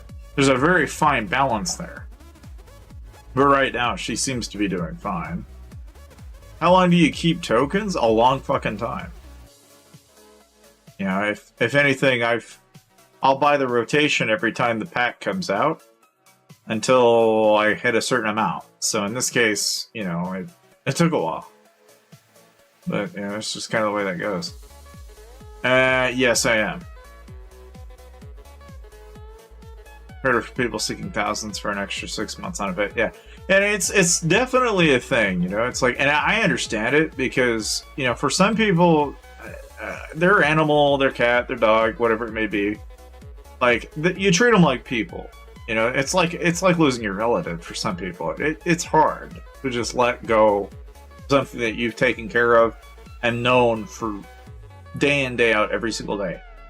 Like, and I totally get that. Like, I honestly, no amount of money can really give you that back. You know, so in some ways I understand where people come from, but at the same time, I'm also like, some of those people that turn around, and this is probably going to segue into a whole different subject. But let me just say that the healthcare system in the United States sucks. It sucks so much that my perception of healthcare is bad. It's totally ruined. Like, for me, I perceive the whole healthcare system as more problematic and more troublesome. They do more harm than good to go to when you're talking finances. Now, if we're talking the actual problem that you're experiencing, they'll fix it, but they might find 20 different fucking things they think that are wrong with you too, and then they want money for that too, to the point it'll bankrupt you. And it's like, okay, I'm not going to do that either, because that's a whole different problem. That's a whole different ask.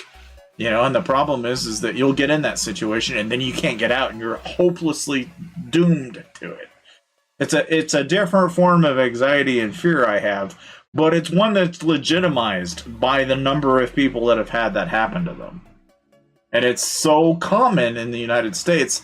You know, you look at other countries and they don't have that same perception because a lot of that is either paid in some way directly, or they've got a safety net of some kind that might ensure them of, you know, some safety.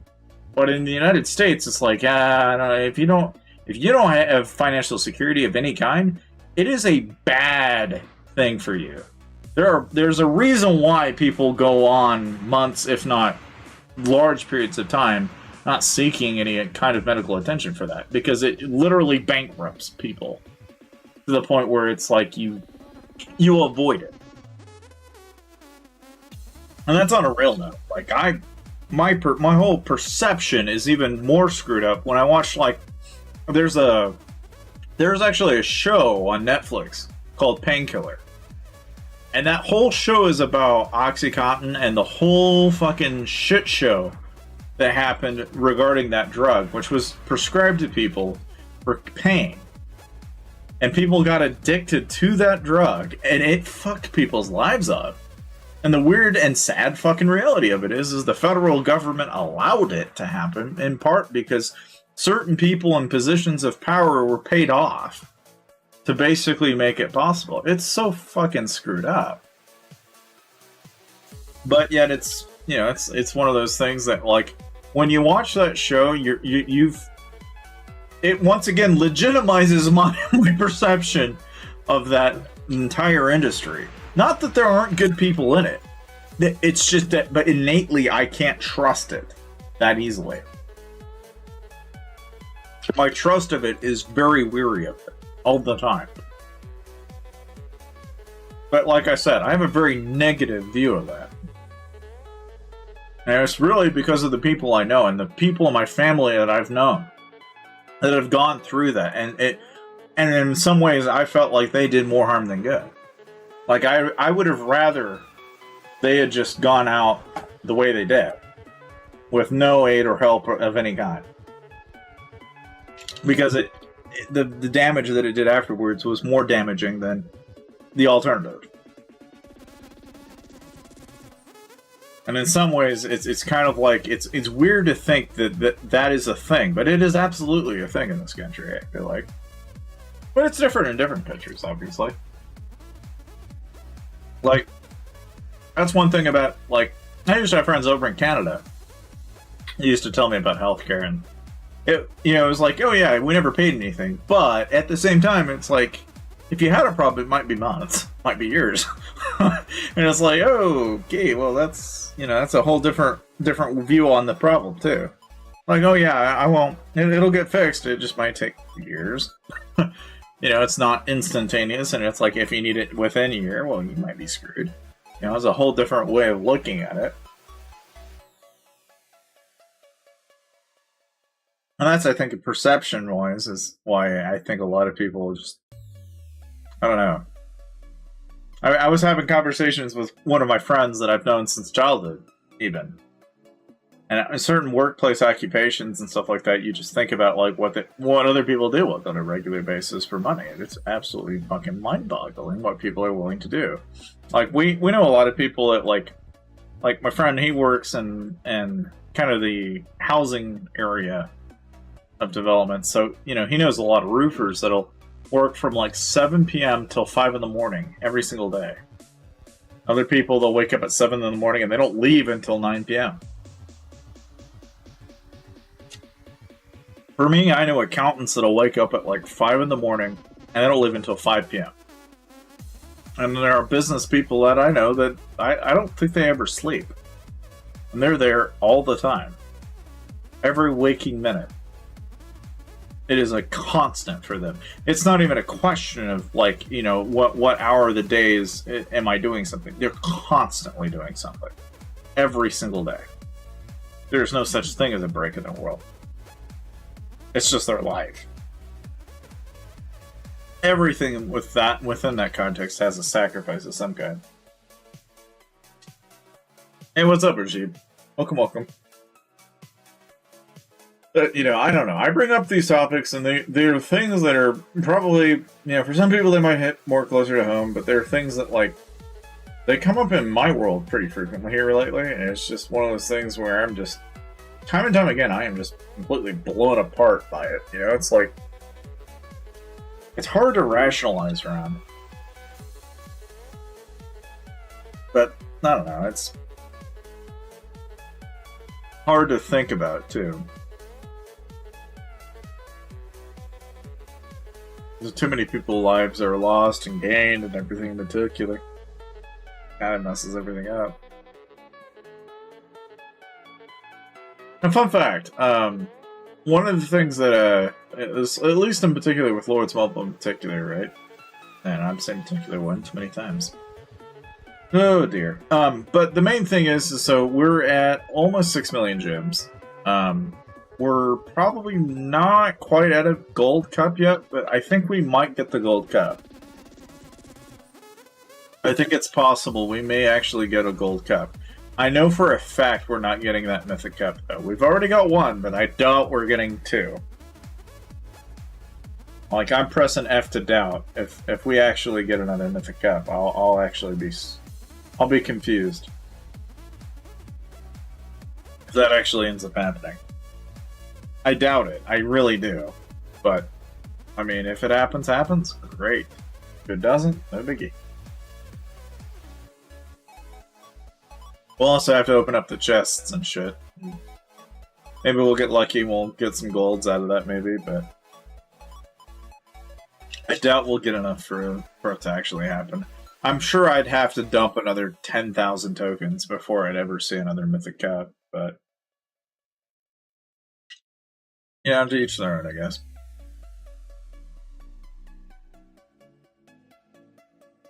Oh, lordy, lordy, lordy. One of the things I noticed, too, is the number of ancient cores and chaos cores we get. We get Bunny and Heliops. We run into a lot of these mini EXP items, though. I wish we wouldn't hit those as often, but we hit them pretty frequently, so... It's kind of the way it is, I guess. They're pretty common in this rotation, though. So much so that I've got a lot of them.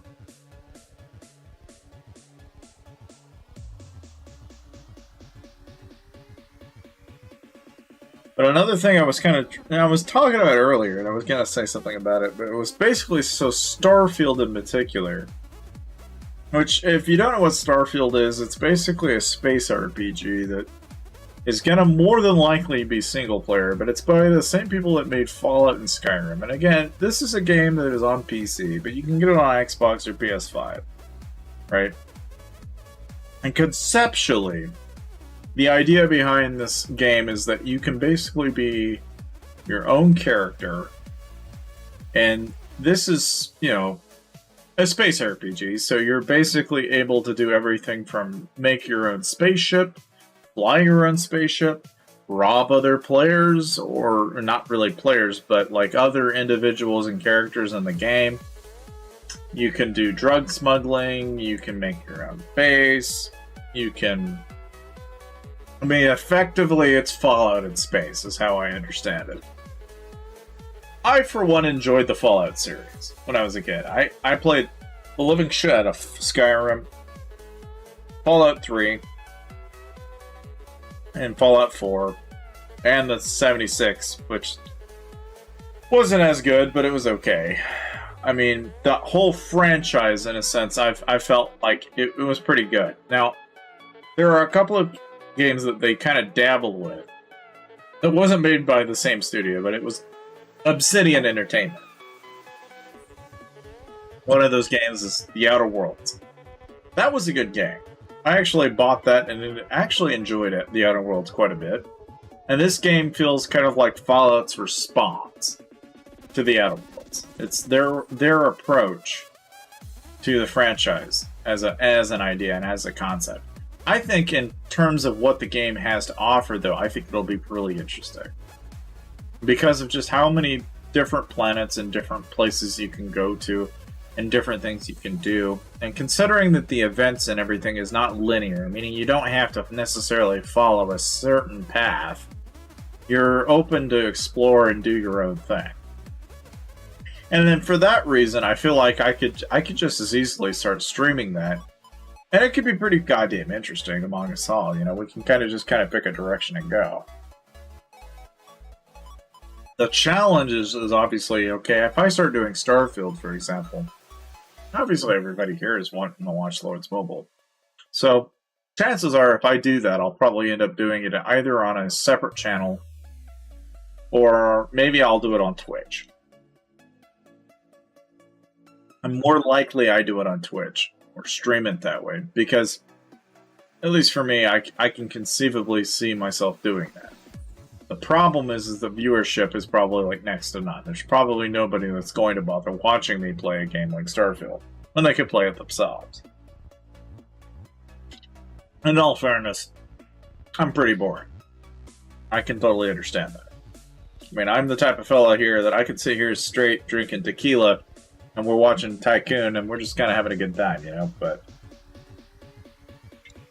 let me tell you, I have definitely seen my fair share of shit.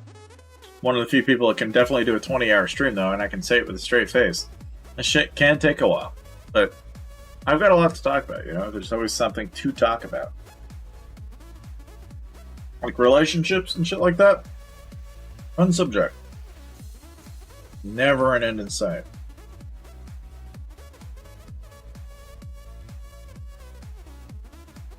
Of course, my friend. Doing what my friend does best, naturally. Joy.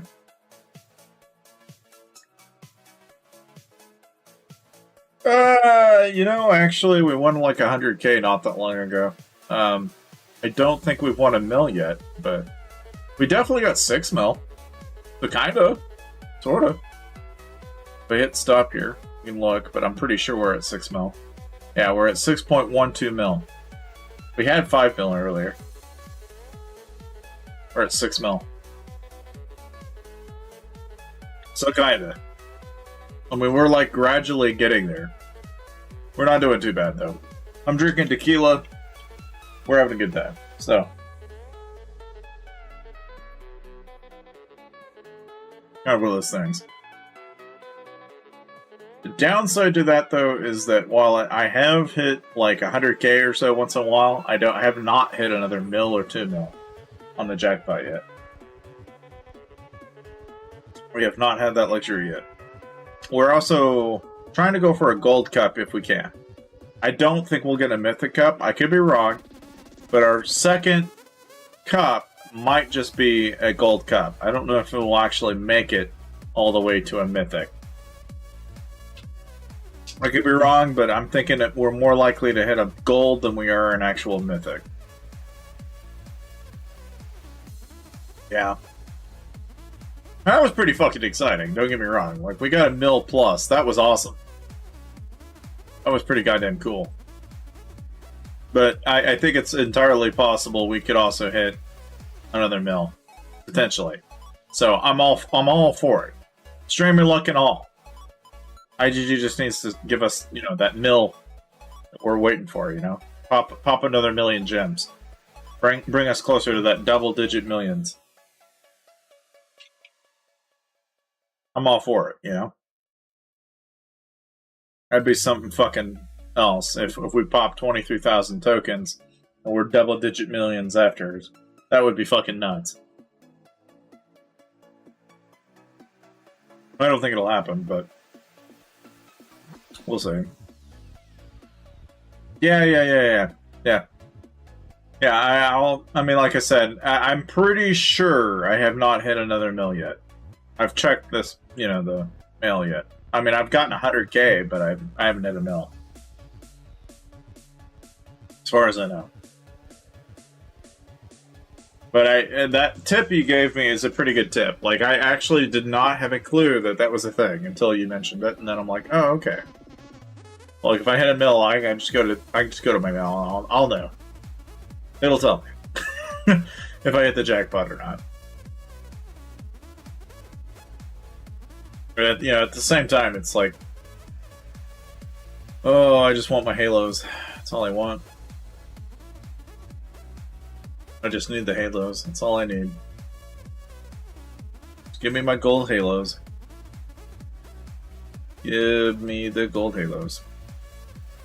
All I need these days. Need all the gold halos. That way I'm rocking and rolling like a fat stack. That would be awesome.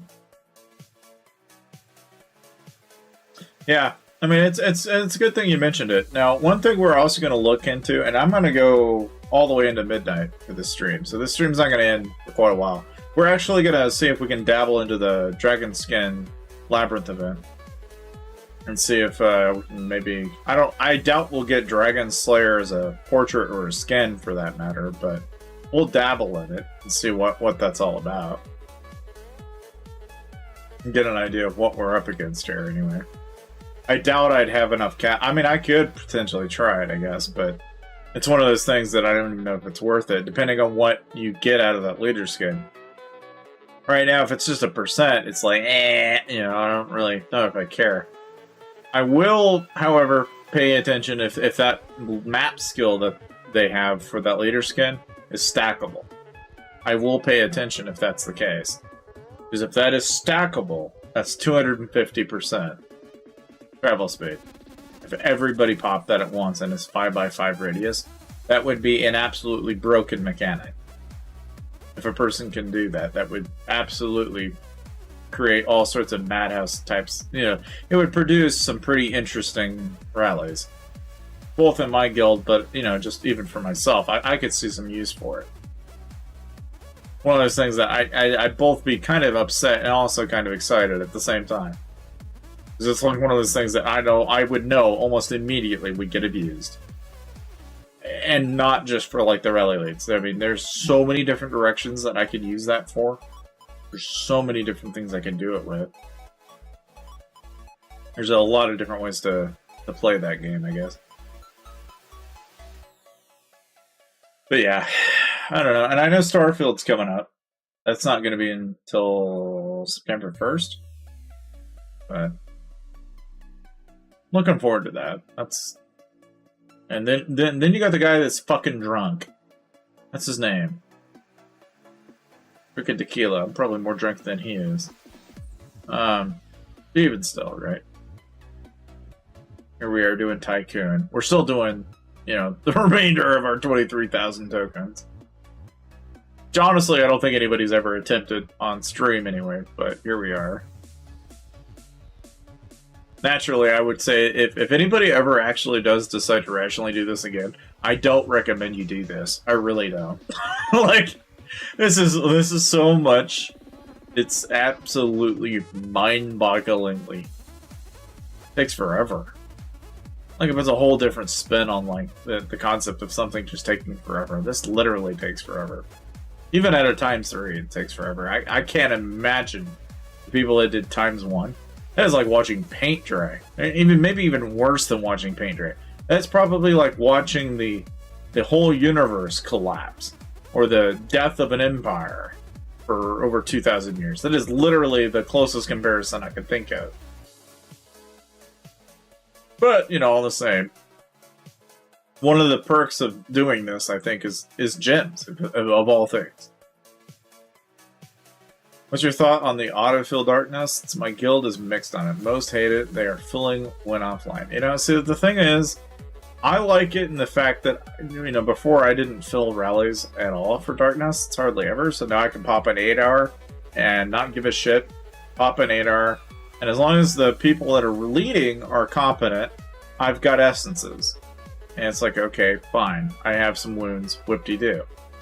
However, I've also noticed that the downside of that is I have a bunch of essences I don't fucking have any use for. And I've got too goddamn many of. And then I'm left going, well, okay, but why can't I auto-transmute? I can auto-fill a rally and join a bunch of darknets. Fine. Well, why the hell can't I auto-transmutate the ones that I have in my inventory at the same time? Why does it have to strictly be that I have to do it strictly over darknets to join? It's like, I kind of feel like there's a missed opportunity. If you're going to automate one thing, why not automate the other? It's a weird decision to automate one thing and not the other thing. I might be too fucking lazy for my own good, but the reason being is just, for me, I have a full set of essences So I'm left going, okay, I have to wait 10 hours for a single essence that doesn't give me jack shit anyway. And now I'm going to wait another 10 hours to click on it. And by the time I've gotten rid of that essence, I'm already 8 hours into it for another darkness rally that I'm going to auto-join. It's like, okay, this does not make any bloody sense to me. It just doesn't make any sense. In some ways, more than one. I just feel like they should auto-essence, or maybe even make a way for those. I feel like they either need to auto-essence, or they need to increase or make it possible to increase the number of essences you can do at a time. You know, because if there was more essences I could do at a time, I wouldn't have as big of a problem with it. Like if I popped all 3 at once, and I could wait all 3, and then pop all, and then get all the rewards, then do another 3 over the night, wake up, and do it all over, you know, it's like that would not be as big of a deal. In fact, it'd be even nicer if they'd increase the number you could store, even. Like right now, I can only store 3 at a time. Why the hell do I only have the ability to store 3 at a time? When 99.9999% of the time, I don't have anything worthwhile in the goddamn essence anyway in the first place. There's not like a whole... It's one of the few systems that doesn't make a lot of sense. Free to play, it's like their way to get gems. But like, outside of that, I've yet to see the benefit. I mean, there's a grand plan there of some kind that I just don't see, but it's not making a whole lot of sense to me. It's one of the few events, and just like Vergeway, you know, when somebody brought up Vergeway to me, I was like, oh yeah, I completely forgot about it. The second thing I completely forgot about was essences.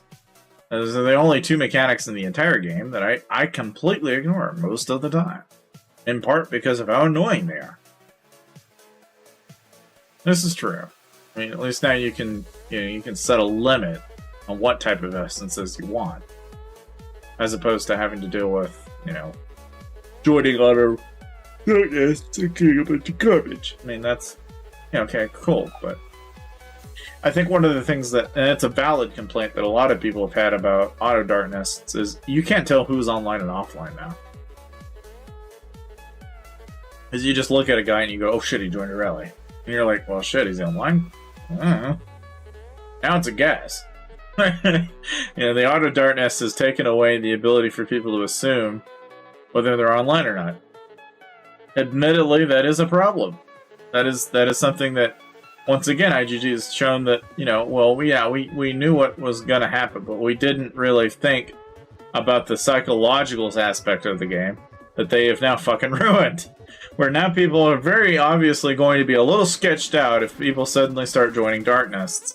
And now they're having to second question themselves if they're joining because of an auto darkness or if they're online. You know, like, psychologically speaking, that is going to screw with some people. And the funny thing is, I'm sure there's going to be somebody that's going to abuse that. There's going to be a trap account, that could be me, that is going to take advantage of that notion that people are going to bet that either he's online or offline based on whether they join a darkness. There are going to be people that are also going to go so far as to assume that, you know, they can hide their troops and their leaders and so on and so forth. There's just a lot of problems that come along with that. I know that part of the reason, or at least some people have suggested that this Art of Darkness shit has only started really in part because the bots are taking and incentivizing that decision for them. So by making an auto-join darkness, you don't have as much of incentive to use the bot for that purpose. So you lose reasoning behind it. And it's like, you know, okay, who's to say that IGG then starts going, you know, we could just render all bots useless by adding bot features. That sounds like a really fucking counterintuitive thing to do, but it is starting to look as if that is the direction that they look at the problem and go, well, if there's just that many people that are doing it, then why don't we just make it a feature? And that's kind of sort of shitty, but I mean, maybe that's the direction they go in, I don't know.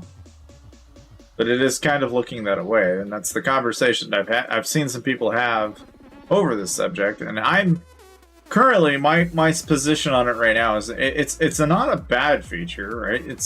The concept of being able to join dark nests automatically is fine. But if they're going to do that, I feel like they need to expand on that. They need to give people more incentive beyond just the scope of automatically joining. They need to give people the absolute guarantee of, if I'm going to automate something to the point where, oh, sorry for yawning, but the main thing being is that if they're going to automate it, they need to improve upon it, beyond just the scope of what they've already done. I don't feel like it should stop there. They should expand on it. If they're going to start that, they should probably finish it. And yeah, I agree. I mean, if you want people to play the game, you want them hooked, and therefore you don't want them automatically doing things. Because bot-like behavior is, frankly, probably a downside to their overall player retention. You're not wrong in that notion, because I'm sure people are probably, for the number of people that played this game over the span of like 5 years, if there's a bigger problem on the horizon, it's player retention. I mean, they've got 50 some odd thousand players in a new kingdom, sure, but for every old kingdom that they've tirelessly forgotten about, there's approximately 1,000 or so active players in each kingdom. And that number's dwindling. It's like, it seems to be going into the reverse polarity of what they would expect. So then it does kind of beg the question of what exactly is their directional, what are they doing to address that problem? Are they going to merge kingdoms? Are they going to continue adding kingdoms? Is their solution to do nothing and just take in profits? Nobody knows, but yet I'm sitting here on the sidelines thinking, it's not looking positive, and it does not seem to be getting better, and it's only getting worse. And the quality of KVK and other events are dwindling because of it. And it's one of those things that they could do something about and choose not to. Which, not that people don't already have resentment, but when I have frustrations like that, that's something that only they can solve, and they choose nothing. And that can be a little upsetting, but it is one of those things that, while you could sit there and poke and, kick and scream about something like that, it's also not in their best interest to change something, especially when, as far as the stability of the game is concerned, the last thing you want to do is make changes haphazardly and not know the outcome of those decisions. So, admittedly, while I probably don't like the fact that change doesn't occur that quickly, I also can kind of understand their notion of, okay, let's try it out, but let's take our time with it, test it, see if it works. Because if it doesn't, the last thing you want to do is implement something haphazardly and create a bigger problem. Because then you wind up losing the player base as an entirety, and that's not what you want. Last KVKs have been boring. All they do is sit on base and boards and collect solos. Pretty much. And that's my experience with KVK too. And I think Tashi probably said it best even that was like a year ago. That he said it best. The KVK is just another fluff event at this point. It went from being an event where people actually gave a shit to who gives a fuck. It went from being an event that actually people cared about to, well, this is a fucking joke. It's just a number at this point. It's just an announcement. People will still find more entertainment in just going around attacking players in their own goddamn kingdom at this point. What fucking difference does it make if it's your kingdom or not? Because at the end of the day, it's not like anything's really changed. In some ways more than one. And the thing is the incentive is not there either. You would think, surely, I'm number one in kingdom KVK, I'm going to get rewards. My guild's going to get rewards. Well, no. They'll do that for fucking Chalice, Paladin, and Baron, sure. They'll give you rewards, points, and shit you can use to incentivize for being number one, sure. But KVK, it's fucking lackluster as shit. And the few times you get gems, it's like not most, if all people collectively don't care. And it's turned into one of those events that I've said it before and I'll say it again. They need to fucking revise that. They can sit here and ignore it, fine, but I think I would say they need to change something. It needs to change because they have not done anything about adding more kingdoms and not addressing the problem of what happens when you add more fucking kingdoms. Because there are a lot of kingdoms where there's jack shit in one kingdom, where you have some people that have population counts and they're 100 billion in size, and then you got kingdoms where there's like less than 30 bill in terms of the total collective might of an entire kingdom.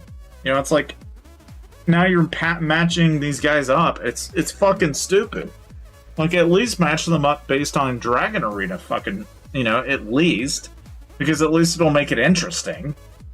You know, I'd take the collective size of a kingdom and average the might and then pair them up by that. Because randomly picking kingdoms paired up by how close they are in vicinity to each other just isn't logical anymore. It doesn't fucking work in dead kingdoms. Or what I would describe as kingdoms that have been around for as long as fucking snails and old, you know? Like, it just doesn't logically make any sense to do it that way anymore. In terms of player interactivity, anyway.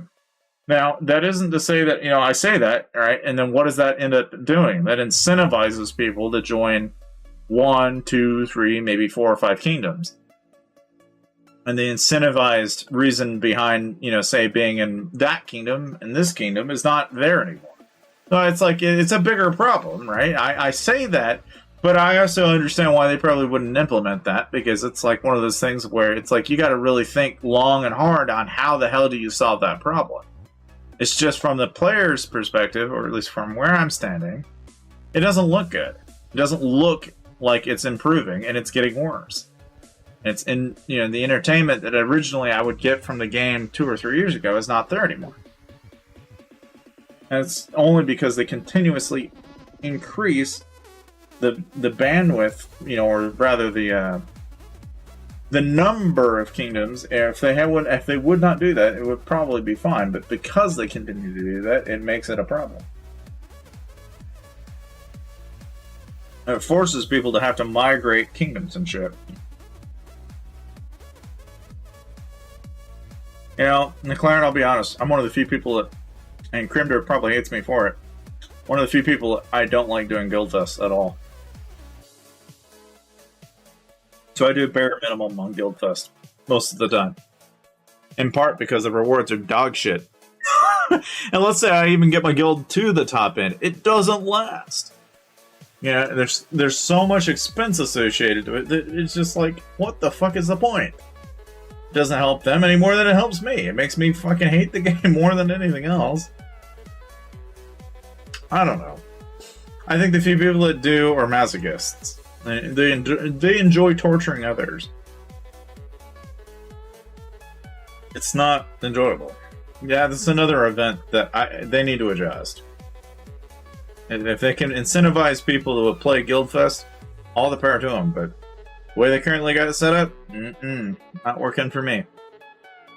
It needs to be tweaked. But at the same time, it's like, why do they not tweak it? Well, because if they did, what incentive would I have to spend? Nothing. You know, so it's like they're actively thinking this through. I get it. There's a process, there's a plan. I'm sure somebody somewhere is looking at it and going, we'll just give them itty bitty amounts, and then they'll always want to spend money with us because they'll know they'll get what they're after. And when we have them do events and they feel like they get a lot, we'll make them feel like they have to put a lot of effort in, and they have to put a lot of money in to get those efforts completed. But when they actually want the ripened spoils of their efforts, it's gonna, suddenly disappear. We'll make our money and run. That is effectively what IGG has done, and I fucking hate them for it. Because that is what every Guildfest feels like, every time. And it gets worse the higher the tier. Because then it just becomes a game of whoever spent more. Whoever put in more time. And that ultimately, while, sure, the first couple of times, it's like, aha, look at me, I'm better, aha. After a while, you start to look at, you look at the guy who wins every time, and you go, hi, you're a fucking, you're basically a scapegoat. You're a pay pig for IGG at this point. They're just laughing because they're looking at you going, ha, you give them the money, you fucking dumbass. Like, beyond a certain point, like, it's just, it gets to that point, and I feel like it's just not I don't know. It's easy to get toxic, let me tell you, but I don't know. I could easily talk negatively about it, and I'm not going to go there, but it's one of the few events that I will collectively say that is not something I ever recommend anyone ever put any amount of effort into, because it's not worth the fucking effort. They're gonna have to prove me wrong one of these days, because otherwise I'm still gonna be right. It'd be nice if they'd at least allow you to choose, not necessarily choosing those rewards when they're already set in stone, but actually allow you to choose up front what those rewards were.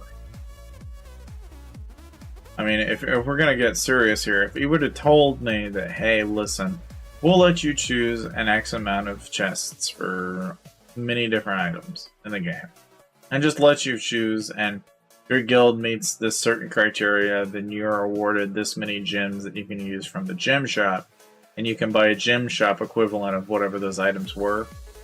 I would feel differently about Guildfest if they implemented it that way, as opposed to just giving me a set random number of items that they determine ought to be given to me. Because ultimately I feel as though that would be, in some ways, more rewarding for the player, knowing that my effort at least provided me choice in what I wanted, as opposed to not having any choice at all. I think the lack of choice is what makes Guildfest rewards so terrible. If there was some degree of player choice, it actually would make it feel better. Because at least then you would feel as though you had actually had a decision on what you picked. Even though right now you do get to pick those rewards and they give you 3 options to them, I don't feel like they do enough to actually make you feel as though you've even committed to any one thing. I struggle to feel as though that really does enough for what people want. But obviously, you know, you gotta balance it too. And that's why Guildfest is kind of the way it is because that was their way of balancing it. By taking away player choice and allowing them to spam, say, one particular item in choice, it was a way of balancing the game.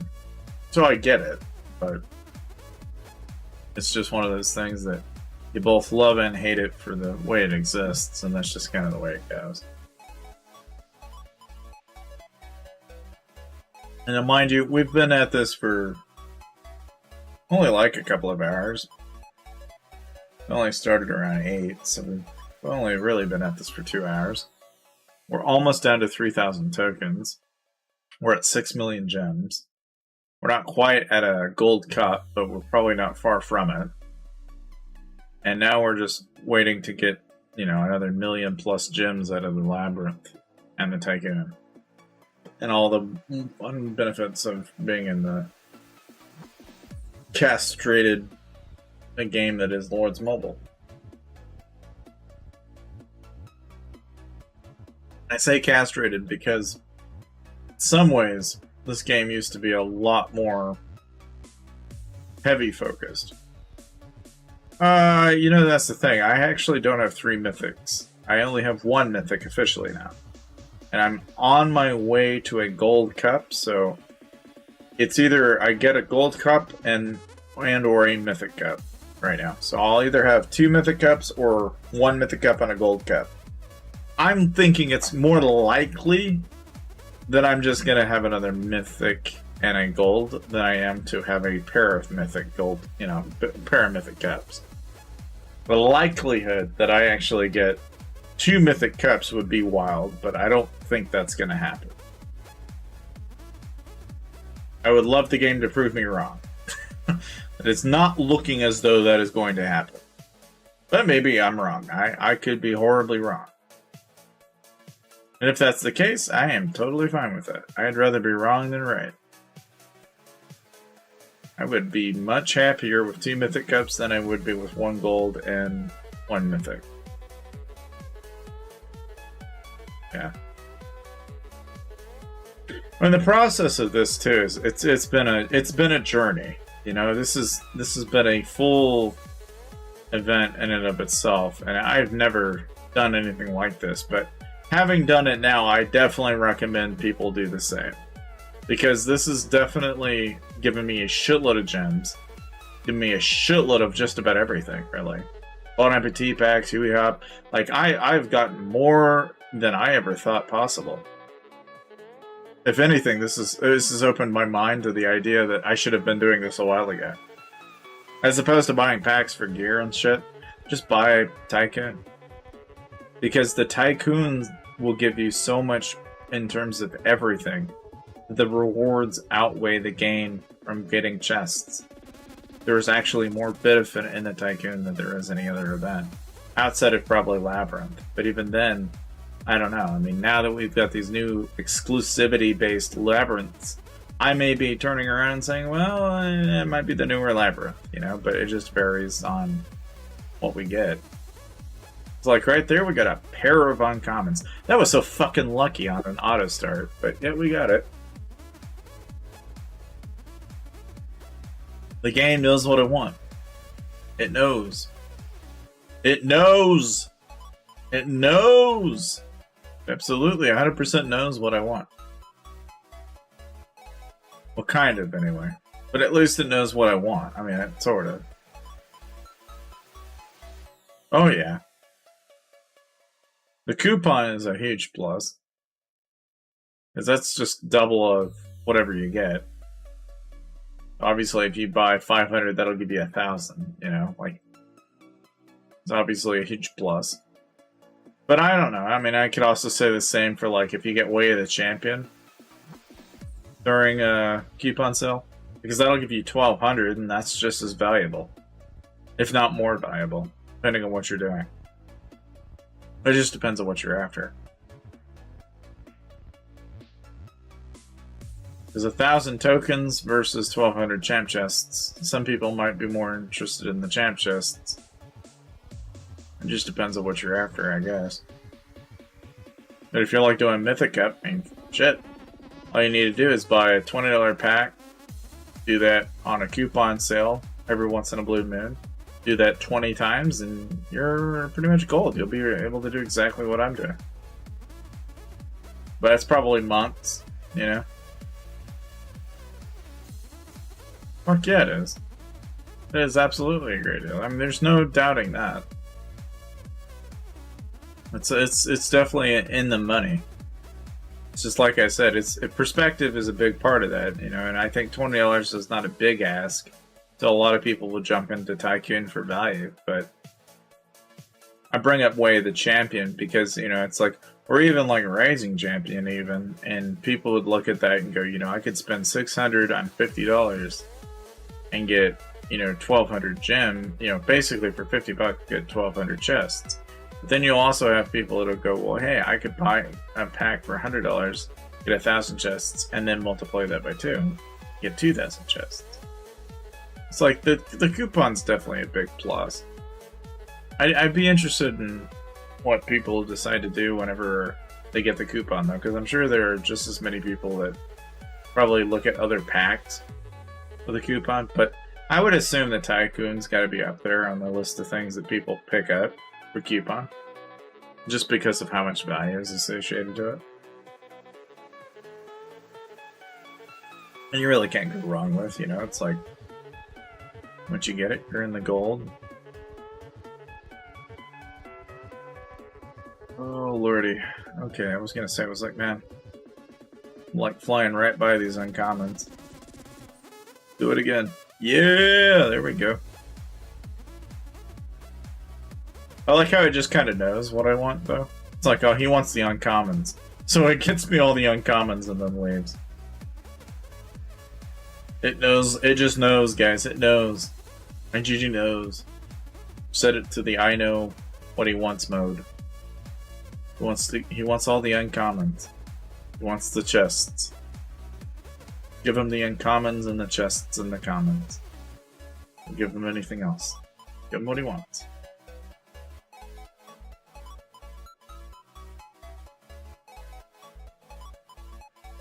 Lordy. Now I want my uncommon, damn it.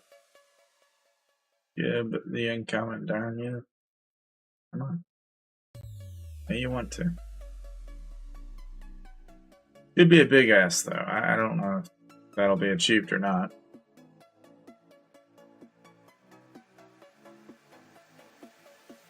So I will be back. I will not be gone long. I'm just gonna go take a quick bathroom break, and then I will return. Gonna keep letting.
Okay, wow.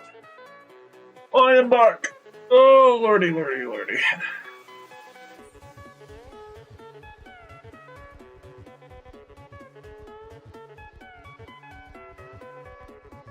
Yeah, pretty much. That's one way to do it, anyway. I mean, Aptoid's one of the many different ways that people have kind of gamed the hell out of this. I was curious now that they've added Epic Game Store and Steam to it, though. I always wondered if you can use Steam gift card money or Epic Game Store money. I always wondered that. Because if you can, that means you can take gold out of WoW and buy packs on Lords Mobile. Or you could take Steam cards and or you know, like the trading cards that they have on Steam and buy packs on Lords. I only say that because I've actually consequently haven't checked, but I wonder if that's even possible. If it is, it's fucking broken if it is. Because if a person can do that, it'll be fucking broken. It'd be unbelievably broken.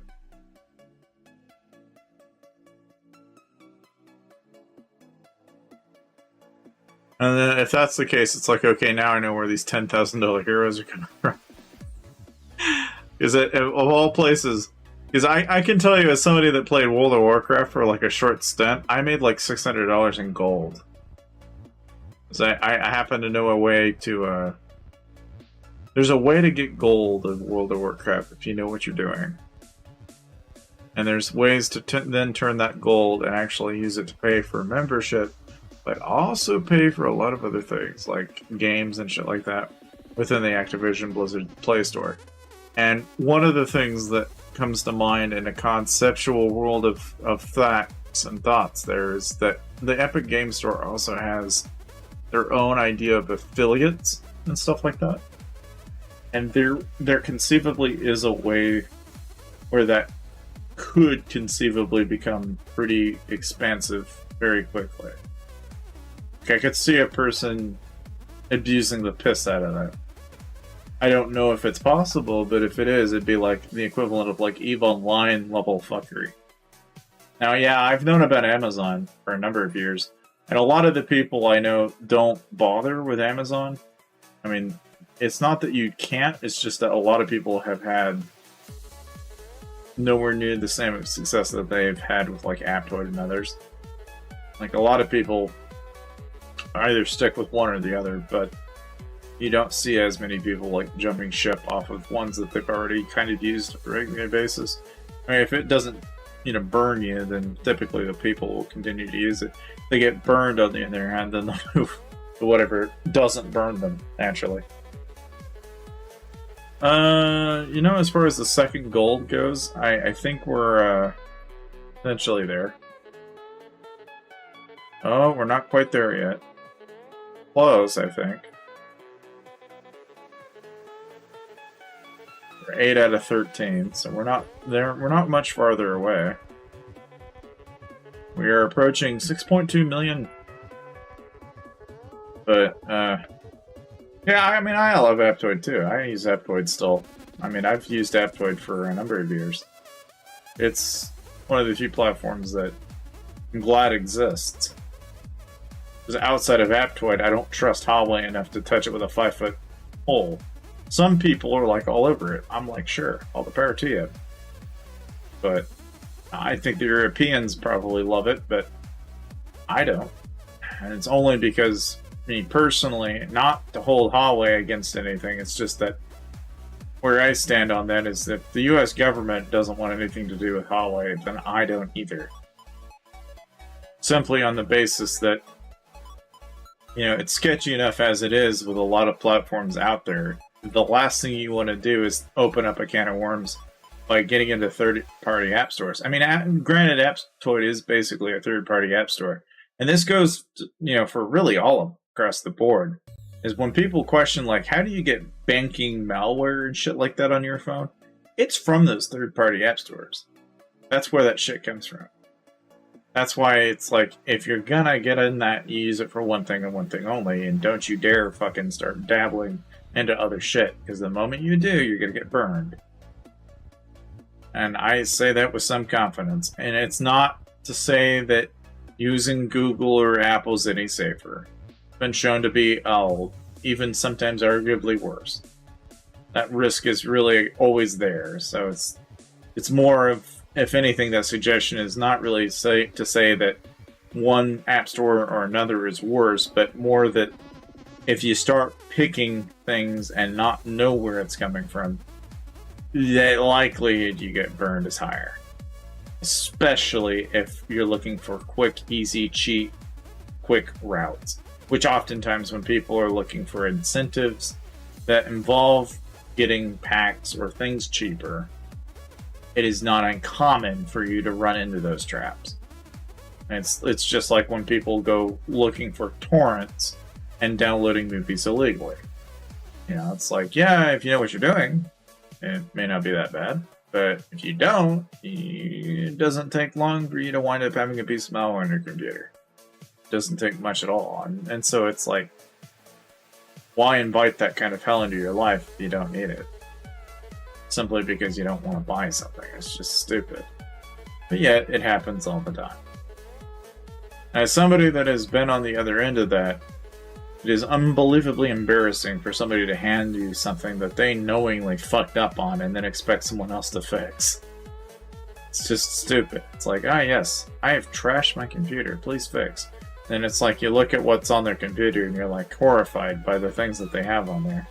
And they're just like, oh yeah, it's just another day in paradise. It's like, yeah, you sketch me the fuck out, dude. Like, shit that, I don't think so. I don't think so. No, it shouldn't be. It should not have been there in the first place. But, I don't know. With 2,700 tokens in, I think we'll get a gold cup. I doubt we get a mythic cup, though. The only way a mythic cup happens is if the chest drops are better than a 0 to nothing common. Like, if we get like a set of golds, that's the only way that happens. We'd have to get a consecutive number of them, too, for that to happen. And I'm thinking the likelihood of that happening is slim to none. We're better off, probably, if anything, getting like 7 million gems. I think that's within reason. Yeah, the embers are not a problem. We'll have enough embers for another mythic cap if we actually achieve enough golds for a mythic cap. But I doubt we're actually going to achieve enough for another Mythic Cup. I just don't think that's possible. It's looking more like we'll maybe get a Gold Cup and a Mythic Cup. And that's fine. It just gives me something to strive for next stream. You know, okay, next time we'll jump another 10,000 or 20,000 tokens, and we'll just do exactly what we did this time. Do it all over again. You know, it's just. In fact, I've even sat here and considered, you know, because some people have gone so far as to suggest, you know, oh, you should just reinvest the gem. Well, yeah, we could do that now that we have literally 6 million gems. We could just dump 1 million gems and see if that's enough. Yeah, because that wouldn't be far flung at all. We could dump the 1.6 million that I have to where we are now, so that's over 4 million gems, and dump right back into tokens, and we'd probably have enough. That we'd have enough for another cup. But the question then becomes, do you dump all the gems back in and reinvest it twice? And it's like, nah. I'd rather not. I mean, you could do it, sure, but I don't think I would. Too greedy. Rather keep the gems. Rather have the gems and just point and look and see. Ha! See? Look at see. I've got it. Look at all the gems. I'd rather have the point and look attribute of that many gems than I would then spend them all on something that, while it's gonna give you a statistic bonus, sure, it's like not enough for me to go, oh yes. Everybody has a Mythic Cup, but not everybody has 5+ million gems either. So it's kind of funny how that works. You get a lot of people that have a lot of gear, but you don't really see as many of that many gems. Weird as that works. Not that it would help me in battle by any means, but I don't know, maybe it can. I could flaunt my gems and they scare people away. Be like, yeah, I can buy my lead 7 times over. Pretty interesting.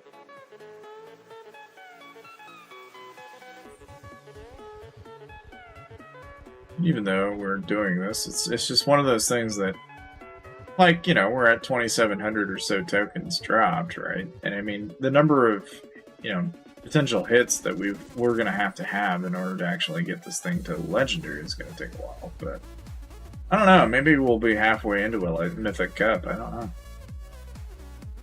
It could just as easily flip a table. But let's say every 500 is a gold, right? That's 4 golds and maybe 5 golds total. Which, given how many tokens we need to reflect that total number from Mythic, I just don't see how you can get 13 golds out of that. Even if you tried. I mean, it's implied that if you were going to get the remainder, a little over 8 of those golds have to be coming out of chests. It's the only way, logically, this would actually work out to be. Unless people's math are wrong, in which case, if let's say instead of 500, it's 300, yeah, okay, conceivably that might be possible then. But the likelihood that they're wrong is very slim, and most people have reported that it's around that amount, and sometimes more. So, to be the rare use case is unlikely. For that count to be a little smaller would even be more rare, so more likely in the best of situations that you're just really kind of dependent on the uncommon drops and the common drops that you're able to hit.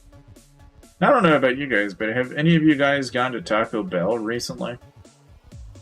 They have like this fucking sandwich they keep advertising that is, I kid you not, it looks a lot like what they did is they took a tortilla and they had cheese on a grill and they just dumped the cheese grease on top of the tortilla. Well, some people are like, oh yeah, that'll be good. I'm like, I don't know about that. It's kind of, it looks fugly as hell to me. But that's my 2 cents on it. I don't know if that's edible. And if it is edible, I don't know if I would eat it anyway, even if I could. There's something about it, McLaren, that just doesn't look right. It comes off, I mean, it's like a double meat tortilla, but I don't know. There's something about tortilla.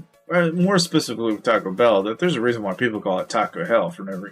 There's a reason. I would go to Chipotle if Chipotle was a thing, but we don't have a Chipotle. So all I have here is, Taco Bell, Taco John's, KFC, McDonald's, Burger King. Trying to think of who else the hell. Well, there's Dairy Queen. We don't have a Culver's. We do not have. We do have a Sonic. I'm trying to think of what else do we have. There's a lot of local shops around here, but I mean, in terms of food, anyway, and just things that I can think of off, top of mind. Those are the ones that come to mind, and a lot of those are fast food chains. And here, one that you'll never hear of unless you're around here locally in Nebraska is Runza. Runza's the fucking bomb. Which is basically nothing more than a sandwich roll and biscuit bread with, like, hamburger meat in the middle with cheese. That shit is good. Runzas, especially cheese Runzas, are pretty fucking good. You cannot go wrong with the cheese Runzas. How many jackpots? One officially. We've gotten 100k like twice, I think. We're currently at around 6 mil. And I'm sure we'll approach 7 mil when we're done. Unless we hit a jackpot, then it might be 8 mil. Honestly, I'm only speculating at this point because we're still 2,600 fucking tokens into this. And we still got more tokens to go. So that could be higher, could be lower. Fortunately, I don't have any idea what in the God Green's Earth is going to happen from here till now. For all I know, I might win a 2 mil gem jackpot for all I know. So, I mean, I'm just kind of at the mercy of whatever IGG gives me here. Conceptually, though, at the pace at which we're going, I should have around 7 mil when I'm done. And that's assuming nothing good happens. If something good happens, it could very easily go more. It could be north of 7 mil, it could be 8 mil, or 9 mil, or even 10 mil. I'd be pretty excited if we hit 10 mil. 10 mil would be pretty badass. Yeah, gems giveaway. Yeah, so that's the thing. Every time somebody gets anywhere near that amount of gems, it's like, oh, the giveaway? You got gems to give? Because, naturally, the moment you get to that amount of gems, people are like, handouts? You're rich. How about you give me? Gimme. It's like, It always seems to be the direction this game has always gone in, though. It's like, literally, the moment you have that many gems, people are like, you have a lot. You should be sharing is caring. It's like, if the communist Bugs Bunny meme could be there, it's like it should be. It would appear right then and there. It's like you've got to. In fact, I'll even make. I honestly should just make a short of that. Moment you have 1 million gems in Lloyd's Mobile, it's like suddenly, but it's yours. It's not mine. Like, everybody's that away, and not jokingly either. It's like the moment you get that many gems, I don't care if you hit like 500k or a mil. The moment you get higher and higher, the more people are just like suddenly like, care to spare some change? Like, it just suddenly, everybody's just like, hand up. You got gems. You should give me. You should give. I don't know. It's like, I don't know. It comes off sounding toxic when I say it, but it's just like, literally, that is something that everybody says. No, will I actually do a gym giveaway? That's the question, right? That's a better question. And I don't know. I've done them in the past, and I'm pretty generous when I do them. But the thing about it is I don't know where I'm going in the span of a couple of months, and I'm not going to not use the gems. So for me to consider dropping them would mean that I was not planning on using them. And I absolutely plan on using them, so that really doesn't look to be changing anytime soon. And while I am willing to share, right, I just have only one request out of most people, which is that if and when I do something like that, I try to give it to the people that need it most. And you're also might restricted. So in my case, I'm 500 mil-ish, so I'm really only selectively going to be able to help so many people. Is anybody prior to, say, the update that was changed a while ago, right? Back then it didn't matter what might you were, but nowadays it does, and you cannot trade up. Meaning you cannot send items to somebody that is higher might than you. So you're really kind of, you're forced in a certain situation with that where you can only really give down, not up. You can only help below, but not above. It's funny that IGG bans people, though, and restricts their gifting features. It's silly to think that they do that, though, because really it's like, okay, so you took away people's ability to gift upwards, and now you're banning people for gifting downwards. It's like, what you're really wanting people to do is give you money, and that's it. Like, it's really point blank, but, it's like, that's the way it's been getting. Yeah, I know. Everybody needs gems these days. Especially the people that are wanting billions of troops, too. Yeah, in fact, I'd even argue the people that have all the gems, right, are the guys that are playing Labyrinth, and this Labyrinth that we've got coming up here in only, what seems like an hour or two. Those people are going to be the ones that are going to be like, I got all the gems. Look at me. And there's going to be that one guy, I don't know who the fuck it's going to be. There's going to be somebody that's going to be like day one maxed out on Dragon Slayer. There's going to be some jackass on the internet that's going to upload a video. And I'm betting money it's Balls Deep, Rookie XD, or it's going to be it's going to be somebody like that. Somebody's somewhere in that crowd, because somebody's going to do it. And when they fucking do, I'm going to be pissed. And not for the reason you'd think. It's only because somebody somewhere can burn 30 grand and not fucking think twice. And I go, fuck, I wish I was making that kind of money. When you got 30 grand to just blow and not give a fuck, that is a whole different way of looking at the world, I can tell you that much. Because when you're like nowhere near that, it's fucking unbelievable. There are people out in the world that can do that, but there are people in the world that can do that. It's a drop in the bucket. It's just a number that goes up and down. They really could care less. It's just not. It does not have the value that it normally does to most people. Not to say that I would like to think, though, that people that burn that kind of money, you would think they wouldn't have that much for very long. Because if they consistently do that, then you'd think at some point that would eventually catch up with them. But, I don't know. It's hard to wonder sometimes. Because lifestyle inflation, while it is a bad thing, you do start to wonder. Some people, it seems as though, no matter how hard they try, they'd still have more than enough money filled back in their coffers every time. So it's like, what difference does it make, really? It's like if you're guaranteed 50 grand every year, and no matter what you do, you're always guaranteed that 50 grand. You're just like, whatever. Number goes up, goes down, doesn't matter. I'm still getting the 50k every year anyway. Like, Jesus. What a warped way of looking at the world, but yet, it's out there.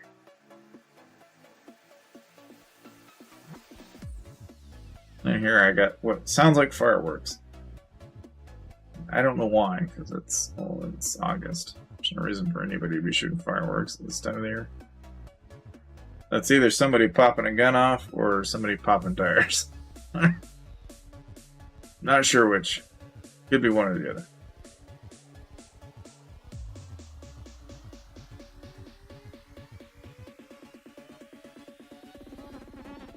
We're getting a lot of those mini EXP elixirs. We've got so goddamn many of those. So much so to the point where it's almost life draining to think I've got that many. Probably got more life EXP elixirs now than I will ever know what to do with. I already kind of did what I could for a Gargantua, which was like 27 or so of the major EXP elixirs, but I'm starting to think I'll probably have enough of the small EXP elixirs that I can probably upgrade them all the way anyway and not really have to think twice about it. Which is nice. Given that, you're not really ever really too certain of what you're going to get anyways. So, with that choice, it's really not so bad. Oh, of course. No uncommons for me. And another 900 gems. Well. Oh, give me jackpot, please. Ah, damn it. No 1100. Damn you, game, giving me gems.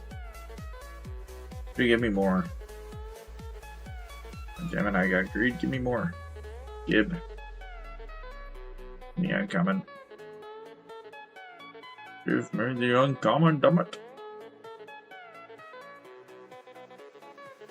I want one thing. Come on. Give me the jackpot. Damn it. How many freaking jackpots can we hit in a stream? Who knows? Oh, there's another common. Oh, there's another uncommon. That's not what I wanted. That's not what I wanted. Still not what I want. Still not what I want. And okay. Yeah, of course. That's the worst. The worst of all of these is that fragment. That is the perfect use of a wasted token if I've ever seen one. Every time you hit a fragment, you know you wasted a token. That adds up, sure, but every time I see a goddamn fragment, I'm like, yeah, there went a good token. Here went another good token. I think I could have used that for so many things. That is not what I would have intended its use for, but here we are.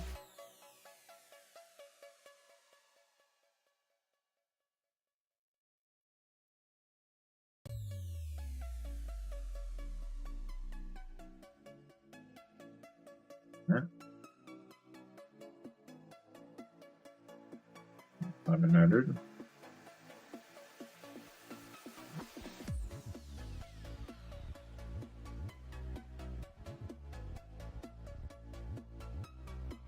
Another uncommon.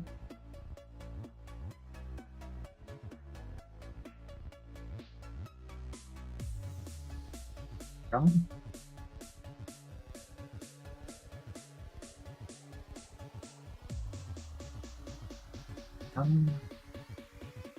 Got a lot of emote stamps too, I think. Number of times I've hit those, I've probably got a shitload of emote stamps and speeds and shit. Probably got more than I know what to do with. There's that.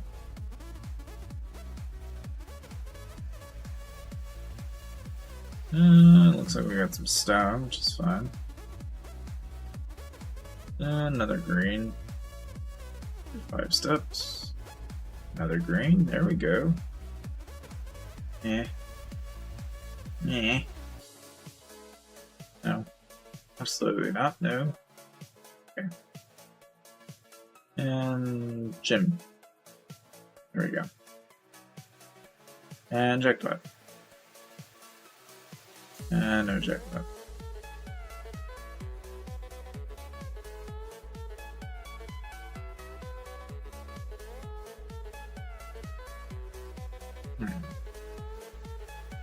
Notice there's only so many uncommons too. They don't like to drop those often, do they?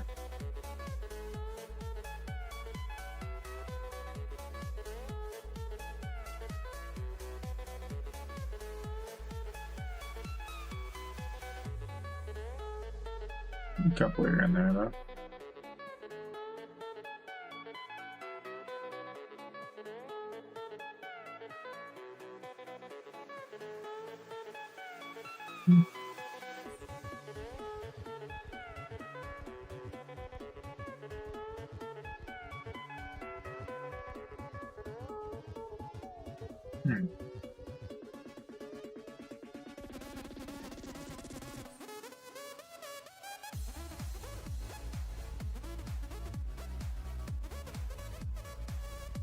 Oh, Gem and Gremlin. What do we get? What do we get? 500, 500. Okay.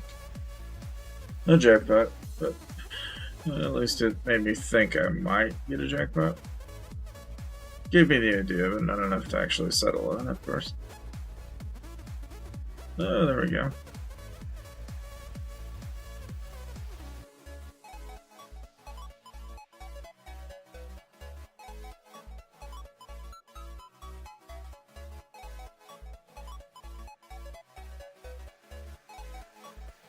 Let's see.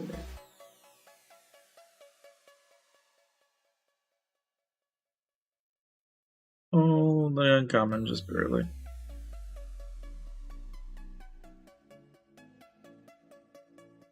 Tone.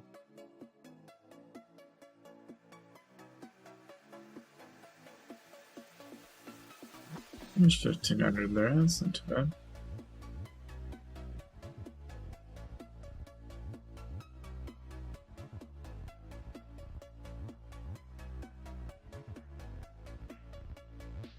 Chest.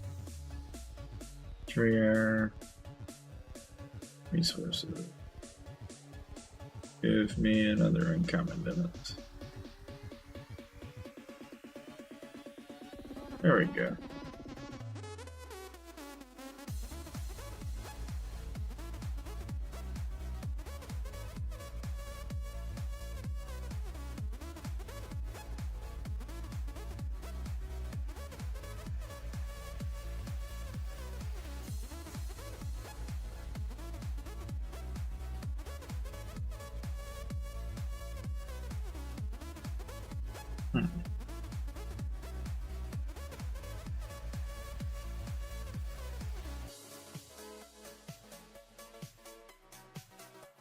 Alright, well, I'm gonna go ahead and let this run for a little while.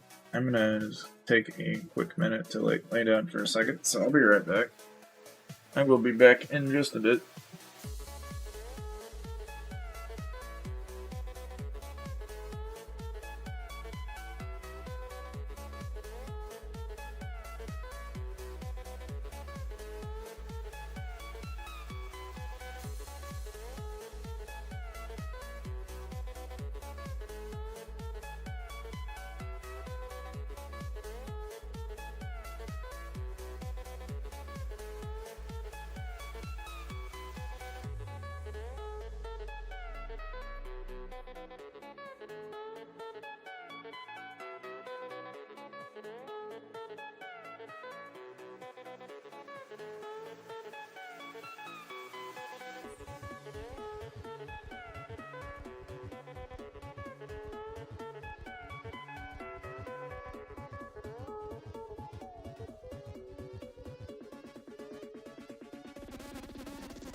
Alright, well, it looks like it's still going. It's still going, holy shit. Well, it's almost 12 o'clock. And yeah, I did have some tequila, and yeah. I am not gone for good by any stretch of the imagination. It's just, like I had explained earlier, I just laid down for like a little bit just to fucking like relax. Because I don't know, my brain there for a little bit wanted to shut down. And the problem with drinking tequila is it makes me want to shut down like that. Like I get a little overdo it, then it'll come back to kill me probably. But I don't know, it's just a little late. So I'm up long enough, you know, I can function after a certain point, you know. But goddamn, we're 1500. We're almost there. I know, we're almost 12 o'clock too, so we'll actually probably know here pretty shortly whether or not how things are going to turn out. Oh, I don't think so. Not right now, no.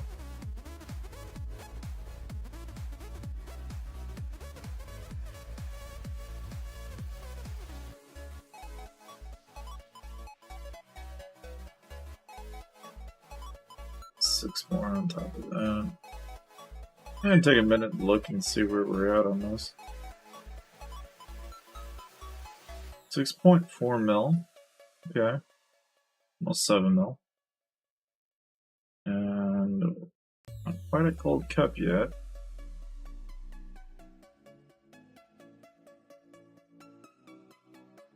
Three away from a gold cup. Almost there.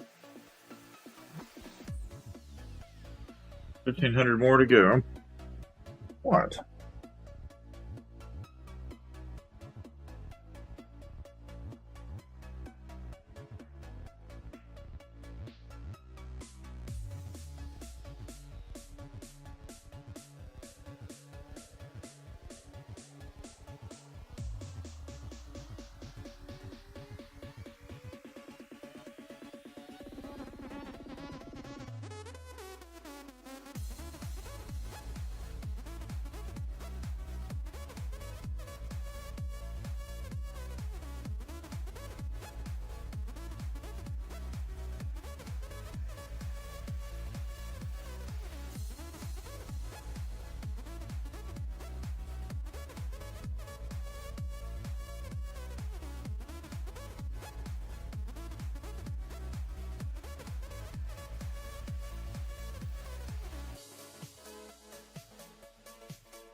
Anyway. Oh, lordy. Lordy, lordy, lordy.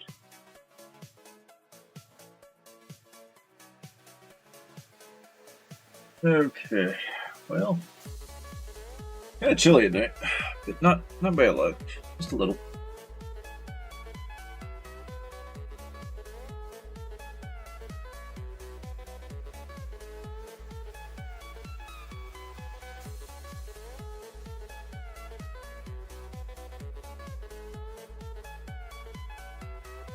Five minutes to go until the drops go off, but we're almost there.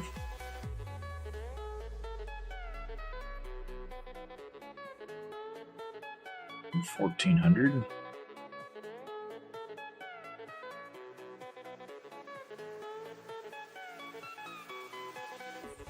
Making sound bad, right?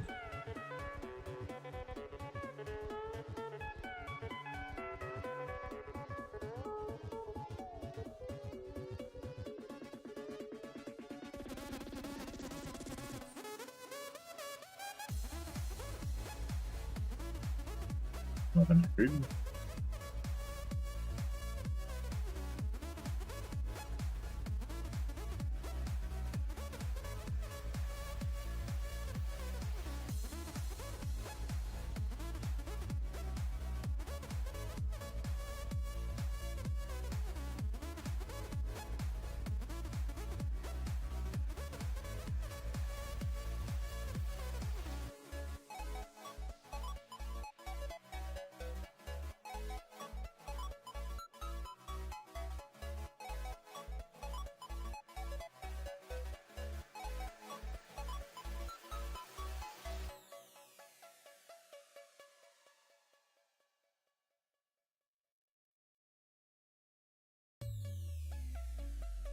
Alright, and there's another Tycoon drop there. 1,000 gems.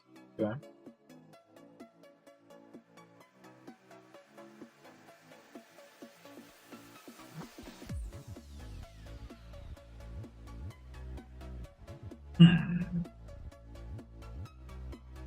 Chest, and another chest. That's probably, yeah, their chest, of course. You know, gems.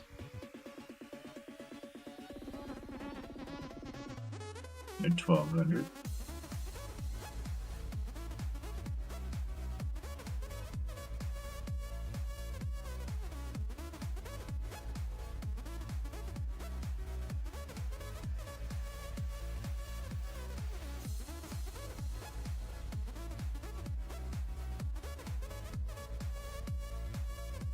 Another elixir inside. Okay. More on top of that. There we go.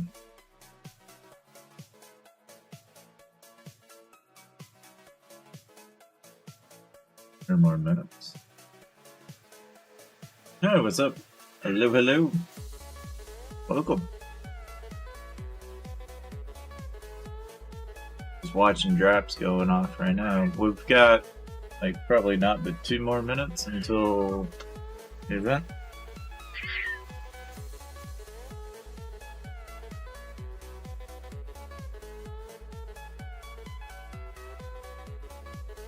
Oh.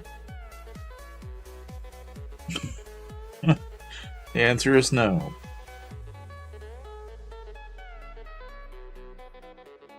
No. Where you're not familiar from? I'm from Nebraska, the United States. All places. Where Kool-Aid was founded.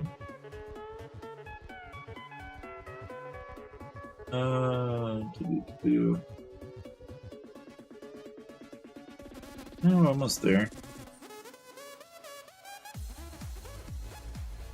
Minute left until the event, so I guess we can probably take a stop here. That'll happen here any second.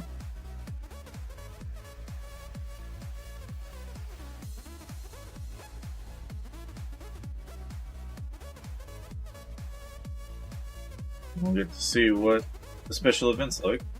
So, got that here in literally any second now. Be able to get to see how that plays out. We got 6.4 million gems. Oh, from India. Oh, cool. That's cool.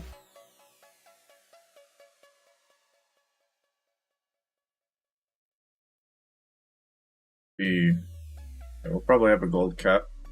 I doubt we'll have a mythic cup, but we'll at least have a gold cup, which will be nice.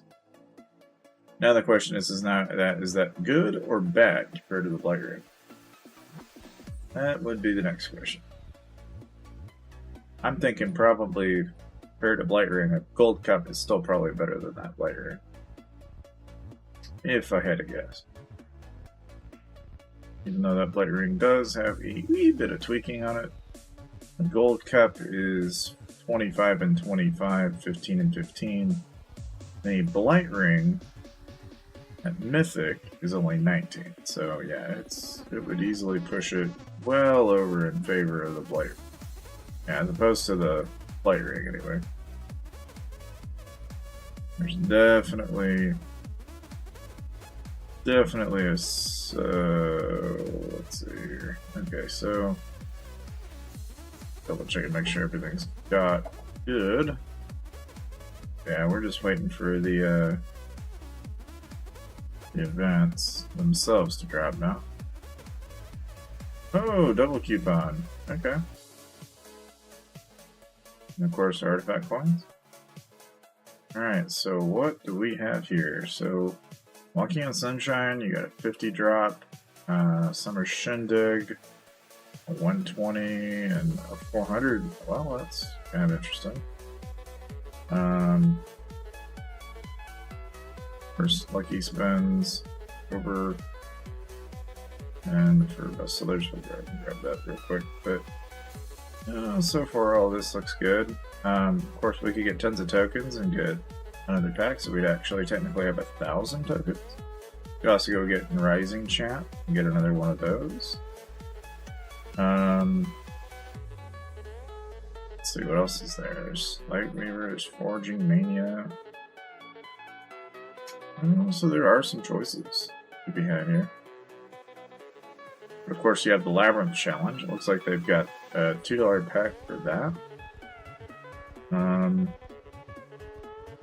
Now, the Labyrinth Challenge in particular.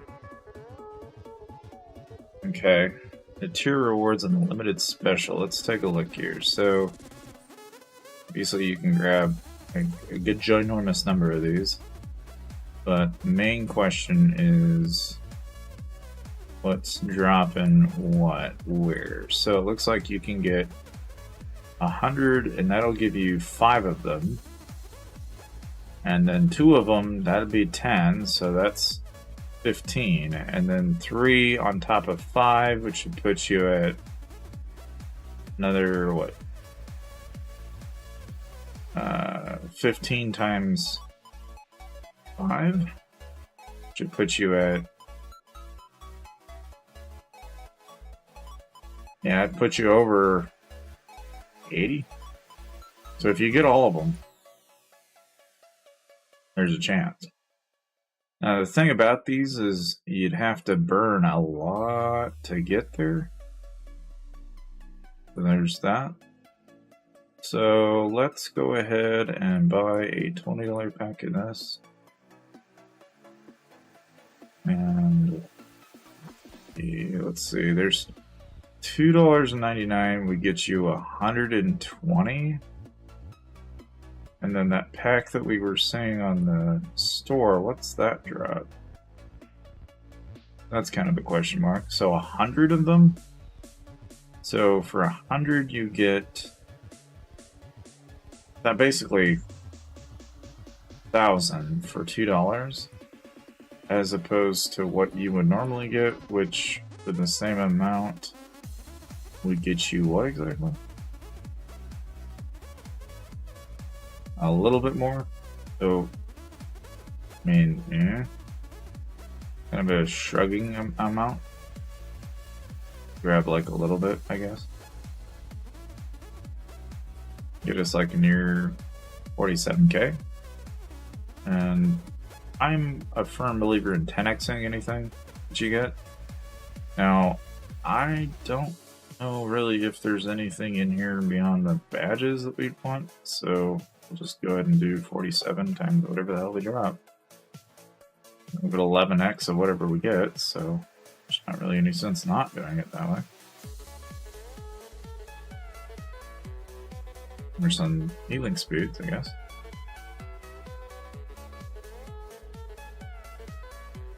In 24 hours. There's some... Okay, they're not bad drops.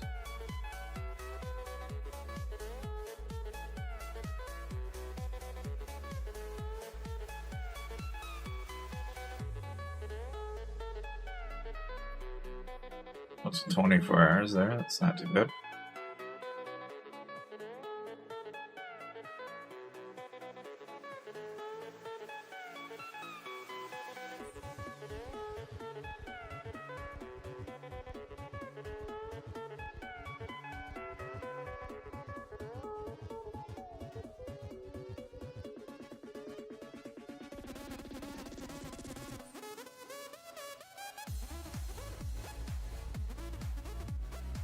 So, that being said, we now have... To me, did we get...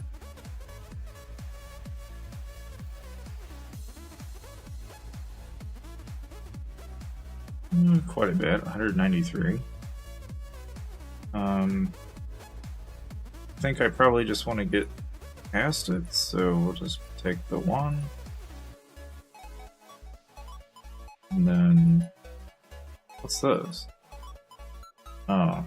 No, I'll probably just take the one. And then in here, this is where we're done. We'll grab Dragon Slayer medals here. There's one. You gotta have it 120 though to be able to get anything worthwhile. And you got 2 for 200 and so on and so forth. Looks like that's gonna take a long while.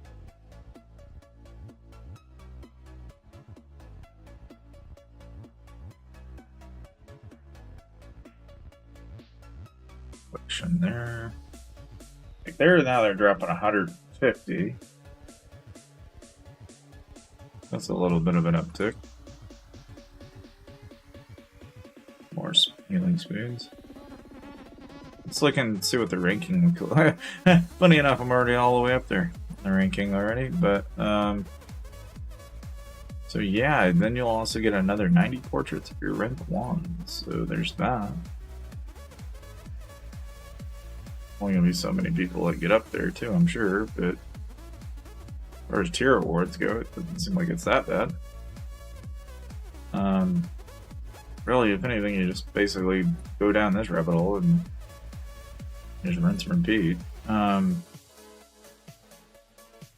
yeah, there's that. Don't really have anything for artifacts. So there's not really anything to say or do about that.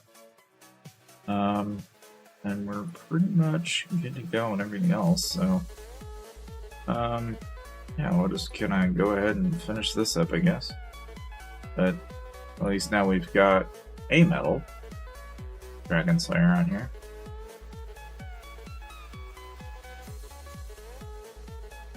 But it looks pretty evident to me that in order to get 120 of those, it's going to take a lot more than $25. It's going to take probably hundreds, if not thousands of dollars. Probably like 1,000 plus, I'm sure, to get anywhere near that. Which is to be expected, but that's what you're up against. You know, that's basically a tidal wave that is basically these events. So definitely that.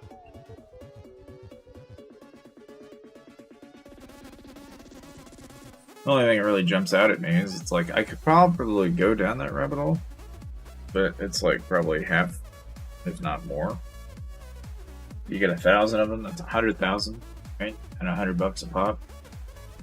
And let's say 100,000 equates to, say, for every 10 you get, you need 10 hits. Let's assume out of 100,000, out of every 10 hits you get, you burn 1,000, right? So every 1,000 you burn, you might average anywhere between 50 to 100 every 20,000, probably. Which, okay, say you did that, and you're burning 100 or so per medal. Realistically, that's a lot. That's probably north of 2 or 3 grand, probably. It's definitely not something that I think I will dive into. I'm sure there will be 11k Mythic Champ players that will dive all over that, but I am not going to be one of them, I'm afraid, because that's doing the math in my head. It's easily that amount of money. You're looking at like at least $400 or $500 just in the packs. I mean, because you would have to average somewhere between 500,000 or 600,000 total stars to get approximately 200 to 300 medals out of the event, and out of the 200 or 300, you're only gonna get maybe 4 or 5 portraits for $100. So you would need like an excess of $1,000 to even get anywhere near. Which, that's kind of fucking nutty.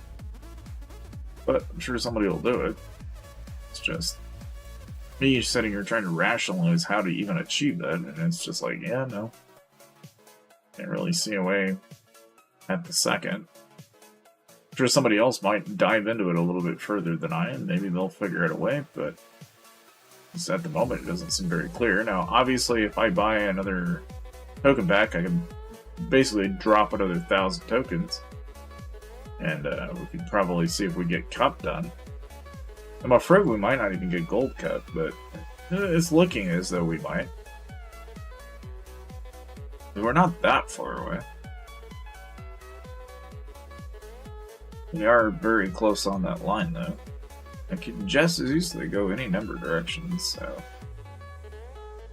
Okay, you could potentially go our way, and it also just as easily could not, so... have to wait.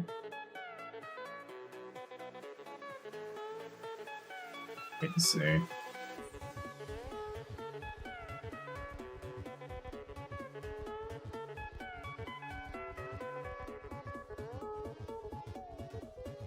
Almost gotten to its completion, though. So, only it took several days. Now we're almost done, so... At 6.4 million gems, though, that's really not a bad outcome, I'd say. Really not too bad at all.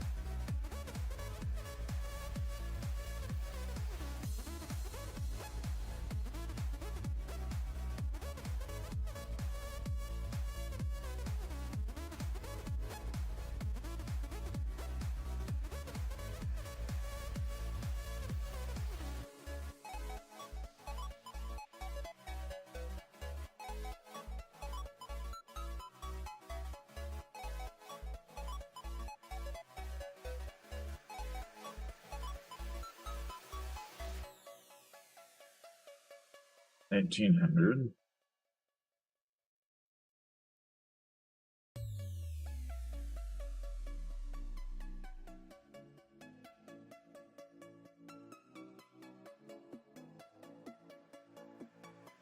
Chest. Lots of chests.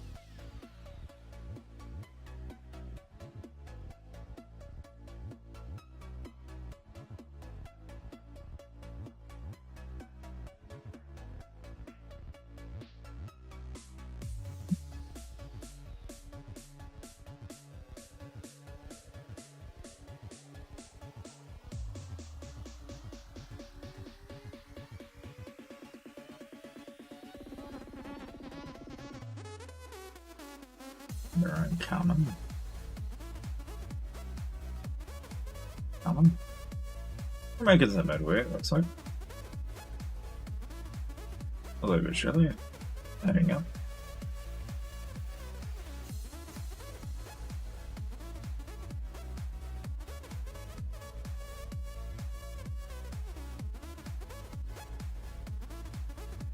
Another 1,100 gems.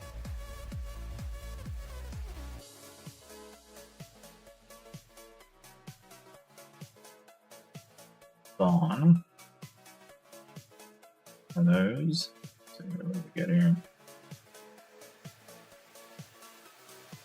900 gems.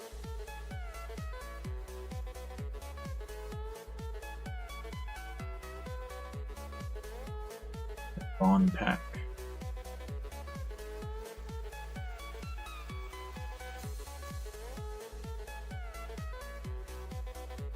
Lots and lots of chests, though. And no shortage on the chests.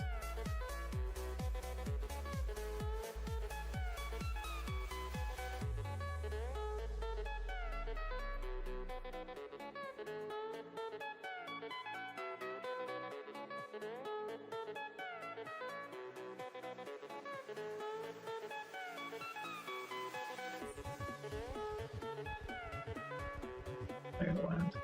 Okay. Making some headway at least.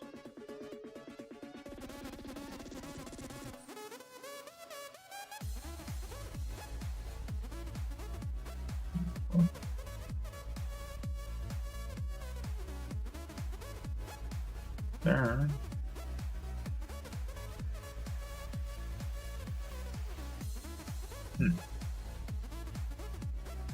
1100 gems.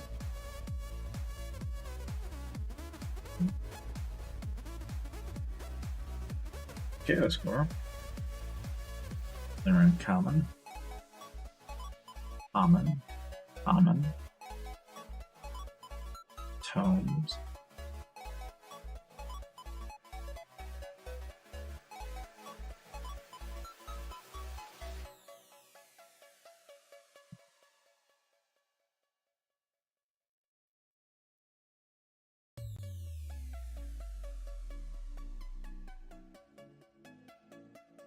Good.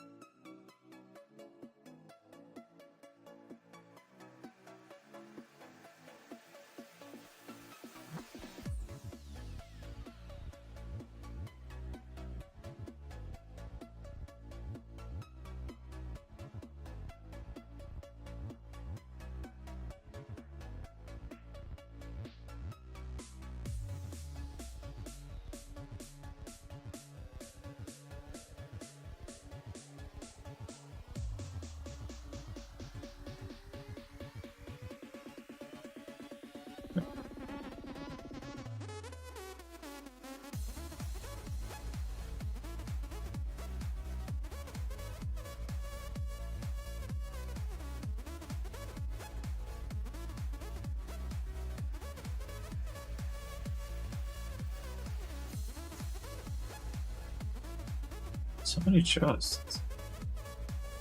Lord.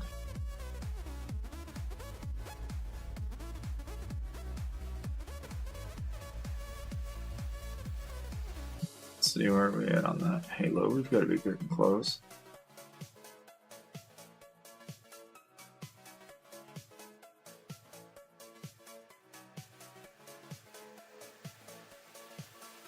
No, 11 out of 13.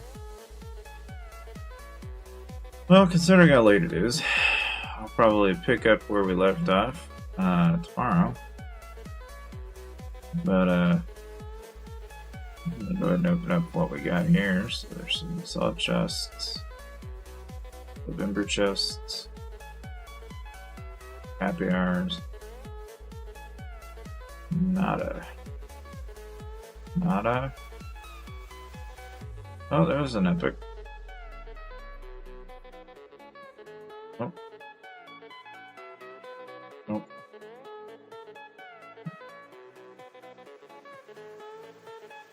There's 10,000.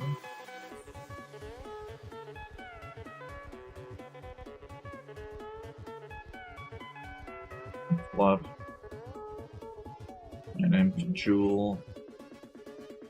Yeah, we'll get some chests here. We can use those too. Okay. So it looks like after all things kind of crumble, that's where we're at. Just now I'm holding on to my artifact coins. We'll work on that. 145 of these. Wow. Quite a bit. I mean, I figured it was quite a bit, but I just didn't realize how much. Quite a bit. A lot of packs.